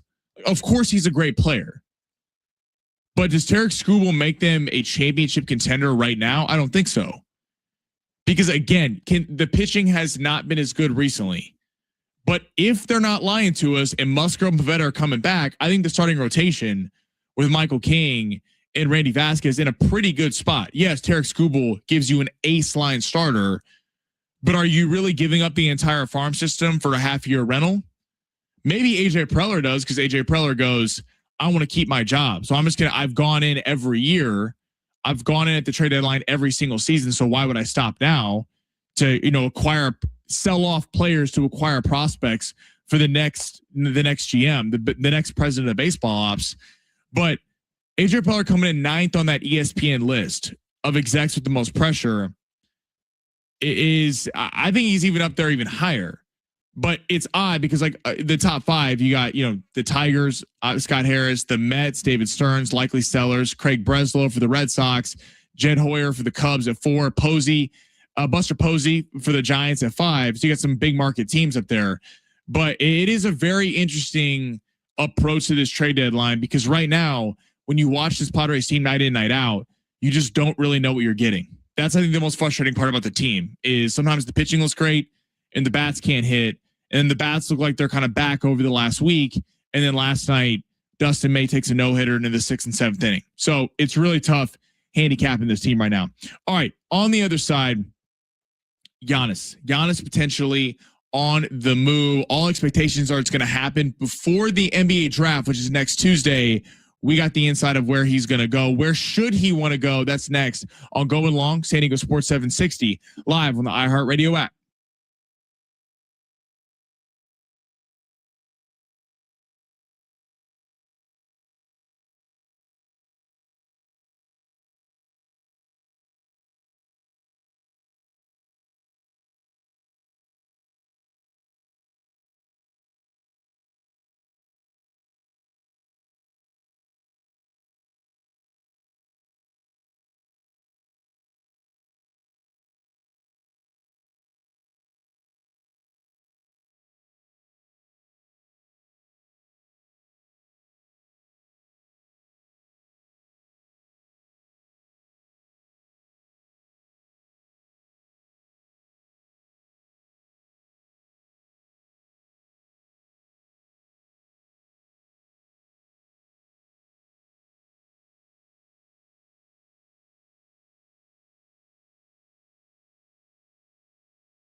Our iHeartRadio Music Festival is back. Live performances by the Goo Goo Dolls, Kenny Chesney, Lainey Wilson, Snoop, Weezer, and more September 18th and 19th at T-Mobile Arena in Vegas. 2 nights, 1 stage. Now's your chance to buy tickets at AXS.com. Get them now before they sell out. Brent, I know you and I are very locked in on the Giannis saga. You as a big Milwaukee Bucks fan, I'm very excited to see if we're going to be able to tip the balances in the NBA a little bit. You know, congrats to the Knicks, of course, winning the NBA Finals. But Brian Windhorst was on SportsCenter this morning talking about the latest on Giannis. It's long been reported that Giannis is going to be dealt before the NBA draft next Tuesday. This is what Brian Windhorst had to say. The league believes that this is finally going to happen. I would be remiss if I didn't point out that he still could commit to re-signing with the Bucks. But talks have intensified over the last 7 to 10 days. Look, he has focused on wanting to be a member of the Miami Heat. And because he's only got 1 year on his contract, he has some control over that. But the Heat and the Bucks have been talking for months and not agreed to a deal because the Bucks don't love the Heat's offer. There are 3rd teams involved. There are 4th teams involved. In recent days, we have seen that the Boston Celtics have shown some interest there. But a Celtics offer has a stumbling block. Number one, you'd be breaking up potentially Jalen Brunson and Jaylen Brown. Number two, it would mean changing the entire structure of the way the Celtics play basketball. So stay tuned. We'll be more on that as the week unfolds. It is funny how he meant to say Jaylen Brown and Jason Tatum.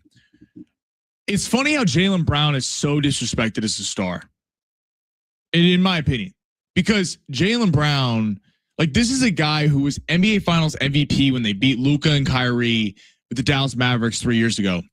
And yet Derek White, Drew Holiday, and Jason Tatum all went to the Olympics. His own teammates made the Olympic roster except him. Now, I get that Steve Kerr was trying to build out a roster and he wanted Drew Holiday for defense. But last time I checked, Jaylen Brown's one of the best defensive players in the game. Averaged about 29 points per game so far this year and was in the MVP conversation. And Jaylen Brown also had that Celtics team in a position to be the number 2 seed in the Eastern Conference. Look, I know they had an absolute collapse to the 76ers, up 3-1, but Jaylen Brown had them in a position to be in the playoffs as a high seed when not a lot of people had high expectations for the Celtics last year because they thought Tatum would be missing the entire season. And they probably rushed Tatum back because they sat there and were like, "Oh, Jaylen Brown is having this team humming and able to keep him in position." So now comes Giannis, and Giannis being linked to Boston, but Jaylen Brown would be involved in that deal. And then you got Miami. On the Boston front, I'm trying to think where he should want to go. If he wants to win immediately, yes, pairing him and Jason Tatum would be nasty in Boston. And Nemias Keita, they do a great job of evaluating talent. Peyton Pritchard would still be there. They, I think, would be up there with the Knicks next year in the Eastern Conference. But it also is like, if you're Boston, are you really going to move off Jaylen Brown? If I was going to move off either player, I'd probably move off Jason Tatum. But Brent, I'm sure your Bucks want Jaylen Brown because you don't want Jason Tatum, who's had a massive injury history. What package would you like? Because the Miami package involves, like they said, Tyler Herro, the 13th overall pick this year, and a lot of picks. But it really does seem like Giannis is only going to accept the contract extension with either Boston or Miami. If you, as a Bucks fan, would you like to see him go? He's gone. He's not going to stay, even though Windhorst threw the obligatory, "Oh, he could stay." I just got to throw that out there in case he does, so I don't look bad. But I don't like what the Heat have to offer. I just don't think we're getting enough back player-wise. And Boston will get, a good player back in return, but what are we going to get back for picks? Because, with how weak the East is, we're going to not really get anything of value back from, Boston's first round picks. So I think that's tempting with the Heat, but I don't really like either of the offers.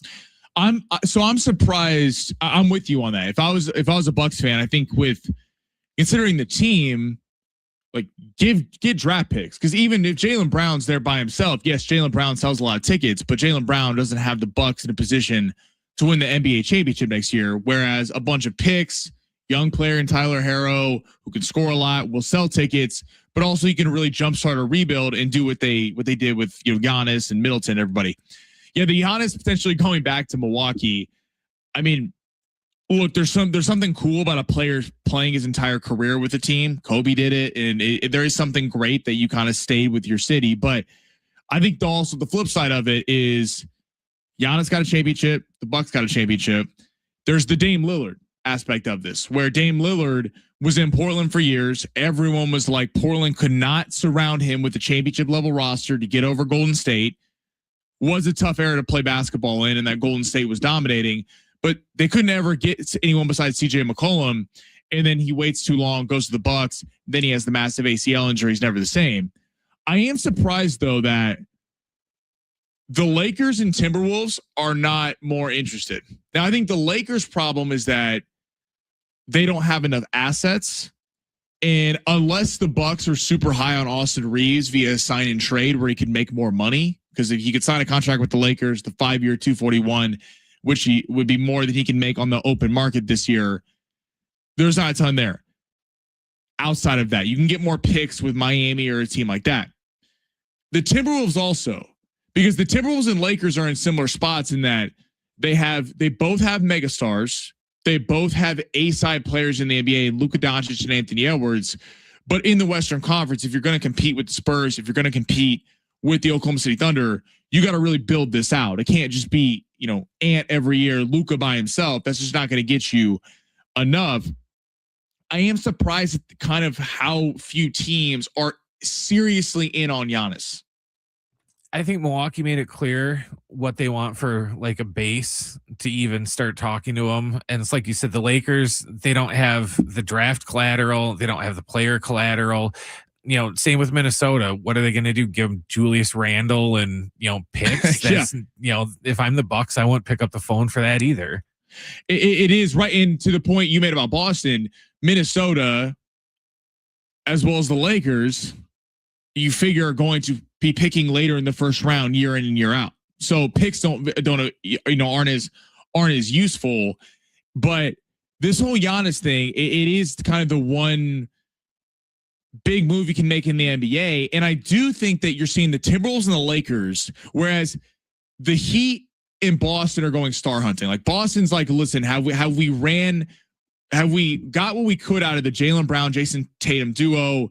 We need a big time interior force, and that would be Giannis. The pick and roll Jason Tatum him would be fantastic. The Heat need a star to go alongside Bam Adebayo. The Lakers and Timberwolves I think are finally learning a lesson, especially on the Lakers side of things, of the Lakers 10 years ago, star hunting. Just get a star. Whatever you can do, give away every draft pick, give away every asset, and get a star. And what the Lakers just saw, Jordan Clarkson and Josh Hart just won a championship, both former Lakers. Brandon Ingram, Lonzo Ball, Kyle Kuzma. They've seen a lot of former Lakers go on to have successful careers elsewhere. Now, that's a whole different conversation over whether the Anthony Davis trade was successful, because you got a ring out of it, but you could also make a case that the whole team as a core together might have been better. I think the Lakers and the Timberwolves are sitting there going, let's build through the draft. Let's build through acquisitions and free agency and young players and try to build an aggregate around our stars versus just sell everything off to try to get a star itself. It's I'm fascinated to see where Giannis goes. Hopefully we'll get it here in the next week. All right, live check-in on the World Cup from Seattle coming up next. Ethan Kilbreth working with Octagon, giving us a vibe of the Seattle or the Team USA taking on Australia Friday at 12 o'clock. We will be carrying that game on San Diego Sports 760. That's next on the other side. Going long, San Diego Sports 760 live on the iHeartRadio app.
This report is sponsored by Anderson Plumbing, Heating, and Air.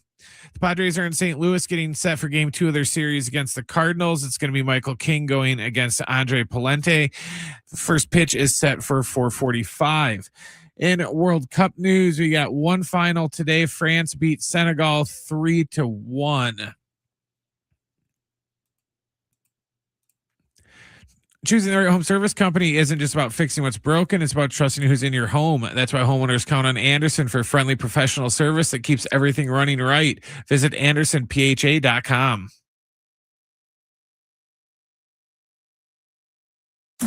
Ain't nothing wrong with a little heat. Getting warm around here. Light the fires, Big Daddy. Who's next in the hot seat? Team USA, huge win over Paraguay, 4-1 last Friday, and then be back for game 2 against Australia Friday at 12 o'clock. Hear that game right here on San Diego Sports 760. That game is going to be in Seattle. Joining me next, very excited to get to talk to my next guest, Ethan Kilbreth, working with Octagon.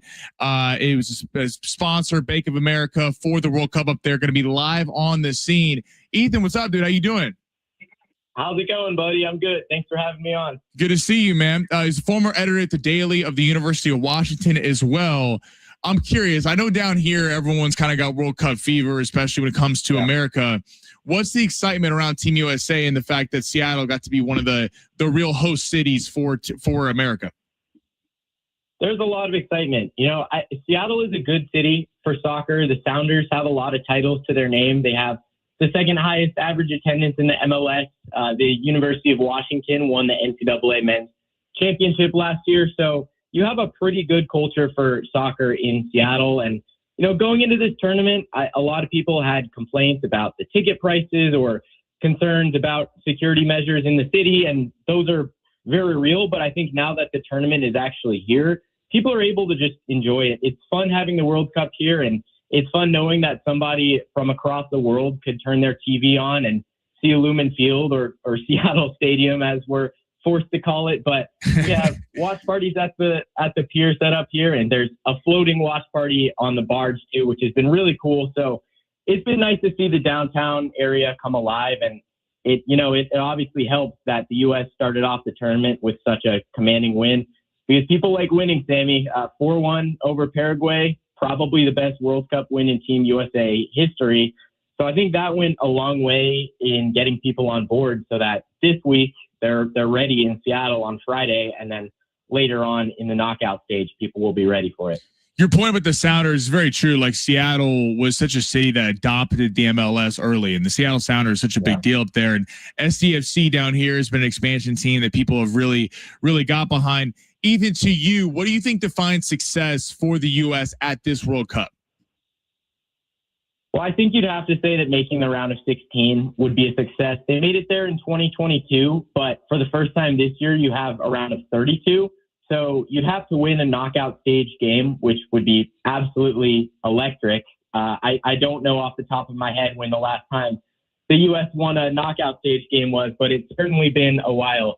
And so as one of the host countries, making the round of 16, I think, is your baseline for a successful tournament. But I also think that success won't be measured just by the result and where the U.S. makes it, but also kind of the energy that we see from this country towards soccer and the attendance that we see at the stadiums. And so far, it's been great. And I think the USA wants to show some folks that, you know, this might not be our favorite sport. It might not even be in our top 5, but we can still show out for the World Cup. So, you know, with that said, though, why not aim for a championship? Crazier things have happened. I think it would be pretty electric having a Team USA World Cup final win at MetLife Stadium 2 weeks after the 4th of July on the 250th anniversary of this country. So I think you'd have some Europeans maybe losing their minds in that scenario, but why not shoot for it, right? It's a hell of a promo you just cut for us, Ethan. We'll be running that through. They flip into college football. You were a former editor at the Daily for the University of Washington. So San Diego State's actually moving to the Pac-12, the new edition of the Pac-12. You, as a diehard University of Washington fan, you know, now in the Big Ten, as someone who grew up watching USC football, you know, it's fun seeing the new matchups, getting to face Michigan, Ohio State, and stuff like that. But do you miss the old Pac-12 as a fan, or do you like that the Big Ten provides kind of better matchups? Yeah, I have two different feelings at the same time here. And on the one hand, I do miss the Pac-12. At the same time, I think it was the right decision for the Huskies and Oregon, for that matter, to leave the Pac-12 when they did. I don't know about your Trojans; they might have started this whole thing, but I still love college football. It'll always be my favorite sport, but I do miss playing teams along the West Coast. I miss having a Thanksgiving Apple Cup alternating between Seattle and Pullman, the trips to Corvallis. I even miss Stanford. But, that's just a version of college football that doesn't really exist anymore. So the Big Ten and SEC are holding the cards, and you just don't want to be standing outside of the club, so to speak, in this landscape. Now, with that said, it has been fun having some new matchups through the Big Ten. In 2024, I traveled with my college friends to New York, and we went to the Rutgers game, which I would have never had any reason to go to Piscataway, New Jersey. And then in 2025, we went to Ann Arbor for the Michigan game. The Huskies lost both those, by the way. But, this year they get defending champ Indiana at home. Last year it was Ohio State at home. So there's certainly some fun matchups. I do miss the Pac-12, but in this landscape that we're in, where things have consolidated so much and appear that they are going to consolidate more, I would certainly rather the Huskies be in the Big Ten right now than clinging to the Pac-12. Ethan Kilbreth joining me right now, working with Octagon Bank of America sponsorships ahead of the World Cup game in Seattle. Was also a former editor at the Daily of the University of Washington. Now, Ethan, you are the biggest Mariner fan I've ever met in my life, and a legit Mariner fan before they got good. So my co-host down here, Ben Fletcher, and I, the Vetter Cup, for everyone in San Diego, if you don't know, obviously it's Eddie Vedder and Padres when the Padres and Mariners play. I think it is the most forced thing in sports, and I think it's a joke of a rivalry. Does anyone in Seattle view the Padres as a rival? Oh, we just hate the San Diego Padres. God, it makes my blood boil even thinking about them. No, I'm totally kidding. And honestly, when you sent me this question, I was surprised that you've even met people in San Diego who care about this quote unquote rivalry. It's totally the two leftovers, because the Dodgers are bigger rivals with the Giants and the Astros are bigger rivals with the Rangers. So I have no animosity towards the Padres. If anything, I've always kind of viewed the Padres as an NL equivalent to the Mariners. Honestly, it's similar size markets. Neither franchise has won a World Series, although the Padres, I think, at least have a couple pennants, and the Mariners don't have one of those. But they were founded around a similar time, and both teams in recent years have been really good, but haven't got over that hump for the World Series. So, congrats on sweeping us this year. Congrats on that big Vetter Cup victory. But honestly, we're not losing too much sleep over it up in Seattle. Okay, good. That's what we were at. The Padres make a massive deal about it. I really do not get it whatsoever. Looking at the NL, the NL is pretty stacked this year. Like the wild card picture, the Padres right in the thick of it right now with a lot of teams. The AL has been kind of top heavy. It seemed like, you got the Yankees, the Judge injury, the Rays, and then the Mariners started playing better. Where do you see the Mariners at, and what do you make of the NL being so much better than the AL this year in terms of maybe depth? Yeah, it's good to be in the American League right now, Sammy, and specifically in the AL West, because I'll tell you what, the Mariners have been very mediocre this season. They had a nice 8-game win streak recently, but overall it's just been kind of eh.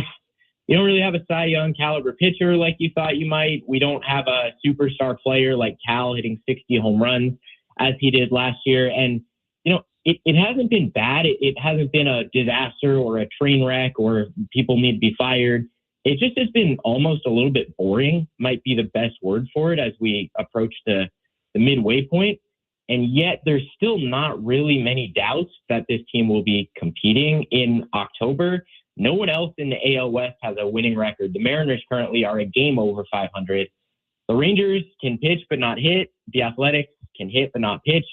The Astros' reign of terror is long gone, and the Angels are just the Angels. They're a perennial cellar dweller. So the Mariners leading the division, if they were in the NL East right now, they would be in 4th place and 10 games behind the Braves at 1st place, but luckily they're not. So the expectation for the Mariners this year is to get it done for the first time in history, to win the pennant and and to go win the World Series ultimately.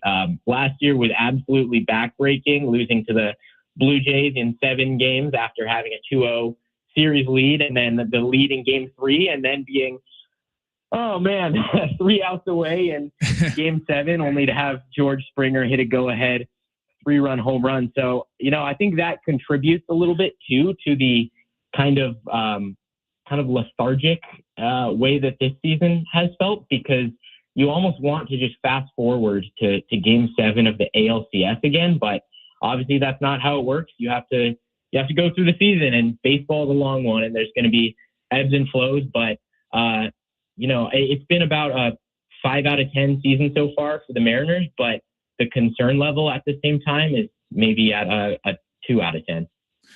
Shoot him a follow on X at Ethan Arles, contributor author to Team of Destiny, Inside UW's legendary 2023 season when they went on the run, and working with Octagon Bank of America sponsorship ahead of the U.S. men's national team's second game Friday at 12 o'clock in Seattle. Hear that game right here on San Diego Sports 760. Ethan, you're the best, man. Thank you for hopping on with me today.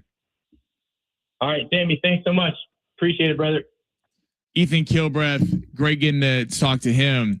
Yeah, I'm glad someone from Seattle came on to actually let's be done with the Vetter Cup. Eddie Vedder is a Cubs fan, right, Brett? Yes, exactly. He was wearing a Cubs hat at a Cubs Padres playoff game. I don't need to hear about the Vetter Cup anymore. He wrote a really bad song about the Cubs the one year we were in the playoffs. Yeah, exactly. Like what? I mean, super fans do. What are we even doing here? Padres PR team. Let's be a little bit better. 858 Musk headed the text line. 858 says Musgrove is a bullpen pitcher if we're lucky. That is like, listen, I don't mean to be negative about the team, but you start wondering about like Musgrove. Musgrove's a bit of a gamer. Like that's how I would describe Joe Musgrove. He can certainly get you through 5 or 6 innings. Not always the prettiest performance, but Joe Musgrove's a guy that's beloved here in San Diego and is something you want in part of the starting pitching staff. This guy hasn't pitched in a long time. So he better actually come back at the All-Star break. He can't just come back 2 weeks for the playoffs if the Padres are in it and expect him to be a starter. That's asking for a nightmare outing that none of us want to see. So hopefully Musgrove and Pavetta can come back. Again, great getting to talk to Ethan Kilbreath a few minutes ago, get a little update on everything going on up there in Seattle ahead of the U.S. men's national team's second game. On the other side, Alan Slewa, John Shaver joining me for the crossover. Going long, San Diego Sports 760 live on the iHeartRadio app.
Wait. So shout out to Fresno. Crossover. John Schaefer, Alan Slewa. We were just talking about one of our favorite spots to visit. Well, I'm just saying, like, hear me out from a recruiting perspective. Yeah. We'll give the background. What happened? What happened? This happens all the time. There's some linebacker that picked Fresno State over Boise State and San Diego State. He's from San Diego. He's from La Mesa, you said, right? This stuff, obviously, there's reasons you're going to do that. Maybe you want to leave home, get a few hours away. Yeah. Maybe who knows the reasons? There's a zillion reasons. I still don't know the reason, but we'll give kid the benefit of the doubt. My general point, and this isn't to be, I think I probably said this before. Mm-hmm. Like, wouldn't most student athletes choose San Diego State over Fresno State? 100%. By the way, seem to be that would be the case. I'm not trying to basketball. I'm not trying to offend people, but Fresno is one of the worst cities in America. I mean, it is. Yeah, you can't. Let me just help that, offensive. Sammy. Yeah, you can't say I'm not trying to offend. Like, this place is the worst. That's like going up to somebody and say, "Hey, no offense at all, but you look terrible." I'm going to take a little. I told this to Fletch, who grew up not too far from there. I was like, I don't mean to disrespect where you're from. I went to a San Diego State game up there at Fresno. You did. That's right. We could not. What's wrong with it? What's the problem? It's just go. There's just nothing to do. There's nothing. There's nothing there. Okay, so I've only, I think, driven through it to get to like. I'm from Bakersfield. Okay, I want to make this clear. To get to these like national parks, the Yosemites and everything, I think you go through like Sequoia, all that. I don't know if the main entrance is like Fresno, the entrance to Yellowstone or whatever, right? I might have stopped at Fresno to like go to a Walmart, right, to get the camping stuff I needed. Yeah, I mean, I called a football game there. I think 2 years ago. Their atmosphere is absurd. Like Fresno State football to good Fresno, vibe. It's unbelievable. There's 40,000 people there, so they have a really good. So fan that's base. part of your reason of why somebody would leave. Yeah, no, they have a good football history. But if you're recruiting at Fresno State, you recruit via computer, via FaceTime. You don't let them actually come to the city, because when that happens, you go. All right, let me take a little bit of a shot at our Aztecs here for a quick second. Wow. Part of if you're saying they're getting 40,000 people to come up to a game, then that's part of my recruitment against SDSU. It's like, hey, we're going to have 40,000 here. And San Diego State is not selling out their stadium, which is obviously part of our responsibility. So but you have to live outside of the football stadium. Yeah. What's close outside of the Fresno State last year averaged 38,000. That's a lot. 30. Brother, that's a lot. One of the top in the group of six. It might be the top, because I don't even think Boise has a stadium that's that large. Yeah. So this is one of the top draws in the group of six. There are a lot of places you go to when a lot of people that go to college where really the only thing in that town is the college. So I'm assuming it's like Lawrence, all there Kansas is in Fresno is to go to the college. Yeah. What are we talking about? We just got to talk about Fresno. And I heard you guys talk. I was listening to the show yesterday on the way home. You guys were talking about. We didn't hear your talk back. Yeah, we got to send us a talk back. We were giving away tickets. We're giving Mary Morris tickets away. Yeah, we're giving away tickets. So hit the talk back. I'm gonna hit it. Talk back. Download the iHeartRadio. You guys were talking about the Pac-12 commissioner getting an extension. Mm-hmm. Yeah, and who could come? I heard you throw out Connecticut. Yeah, Connecticut. And Allen was he wasn't having that. No, but to your point, it is interesting. I was listening, and I know where you're going with it. In that, if you're UConn, you have a horrible football program, one of the best basketball programs in the country. Right. So you would get to play San Diego State, very good basketball program. You get to play Gonzaga, very good basketball program. So you get some big time matchups. UConn's not going to end up playing basketball in the Pac-12, but you could get them to maybe have a scheduling agreement. Right. Because UConn's not leaving the Big East. No, to go play basketball, but a little bit of a partnership, because I think when you look at the Pac-12, like basketball wise, it's very intriguing. Got a little shot, shot there making some noise. Yeah, I mean, Utah State just won a March Madness game. Like that's not a terrible basketball program. Like that's a good program. You got some good programs. Yeah, I agree. Football, you're lacking some top end talent, but I mean, we'll Gonzaga, here's the thing about Pac-12 basketball. Correct me if I'm wrong. I mean, we've seen San Diego State's success over the last 20 years. It speaks for itself. Gonzaga has appeared in multiple Final Fours under Mark Few. I mean, they could reasonably make a case, like they could win a national champion. I mean, the fact that they haven't won a national championship in basketball is somewhat surprising. I agree with you. So they've been a disappointing program to win a championship, but they have not disappointed. Right. If that makes sense. That's exactly right. Exactly. You do want. I heard you guys talk about Texas Tech, which is a lot of other stuff going on today with Brendan Sorsby. Yeah. But is that done? Is that settled? Is he? He's going to the NFL. He's dropped. He's gone. Okay. Do you know what's with that? What's nuts? It's a supplemental draft in the NFL, every team to the league office anonymously bids a pick. Okay. So you could be, the Chargers could be like, I'm going to throw a 5th round pick in there. And the Chiefs could go, I'm going to throw a 4th round pick in there, but no one knows. Now, normally the supplemental draft is just European players or guys that no one's really looking at. But Sorsby was supposed to be a number 1 pick next year. So you have these teams like. Okay, wait. He was supposed let's to be go the back. number 1 pick. Or no, sorry. A first round pick. But that's still significant. Yeah, We were trying to figure out yesterday. How's this work? And we're like, wait, why is this whole thing such a headache? It's only a headache if he's actually good. So if Texas Tech is going to go out of their way and basically say, have the entire country come at us, well, then he must be a pretty damn good quarterback. He had 27 touchdowns and 5 interceptions at Cincinnati last year. So, like, this was a guy, Texas Tech supposed to be a top 5 team in all college football. Mm-hmm. So what happens supplementally, so to speak? Who's going to land him? So now, if you're the Pittsburgh Steelers, if you're the Falcons, if you're the Dolphins, if you're the Cardinals, if you're the Jets, if you're any of these teams that need a quarterback, you may be getting the value of a player that has a first round talent grade. But in this July or August, you could bid a 4th round pick, and if you're the highest bid, you could be getting bid a pick on it. So you bid so it's all done anonymously. But let me ask you a question. Let me help me understand this. If this dude is projected to be a 1st round pick, why was he going back to college?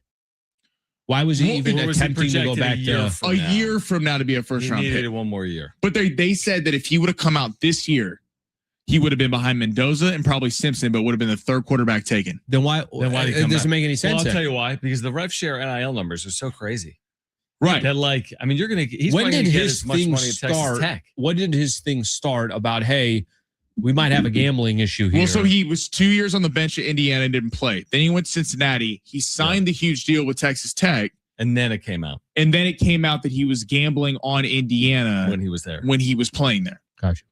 So it's crazy because it's like, if you're an NFL team, do you want the headache? But the Cardinals could be getting a first round talent. I can answer the question for you very easily. If you're an NFL team, do you want the headache?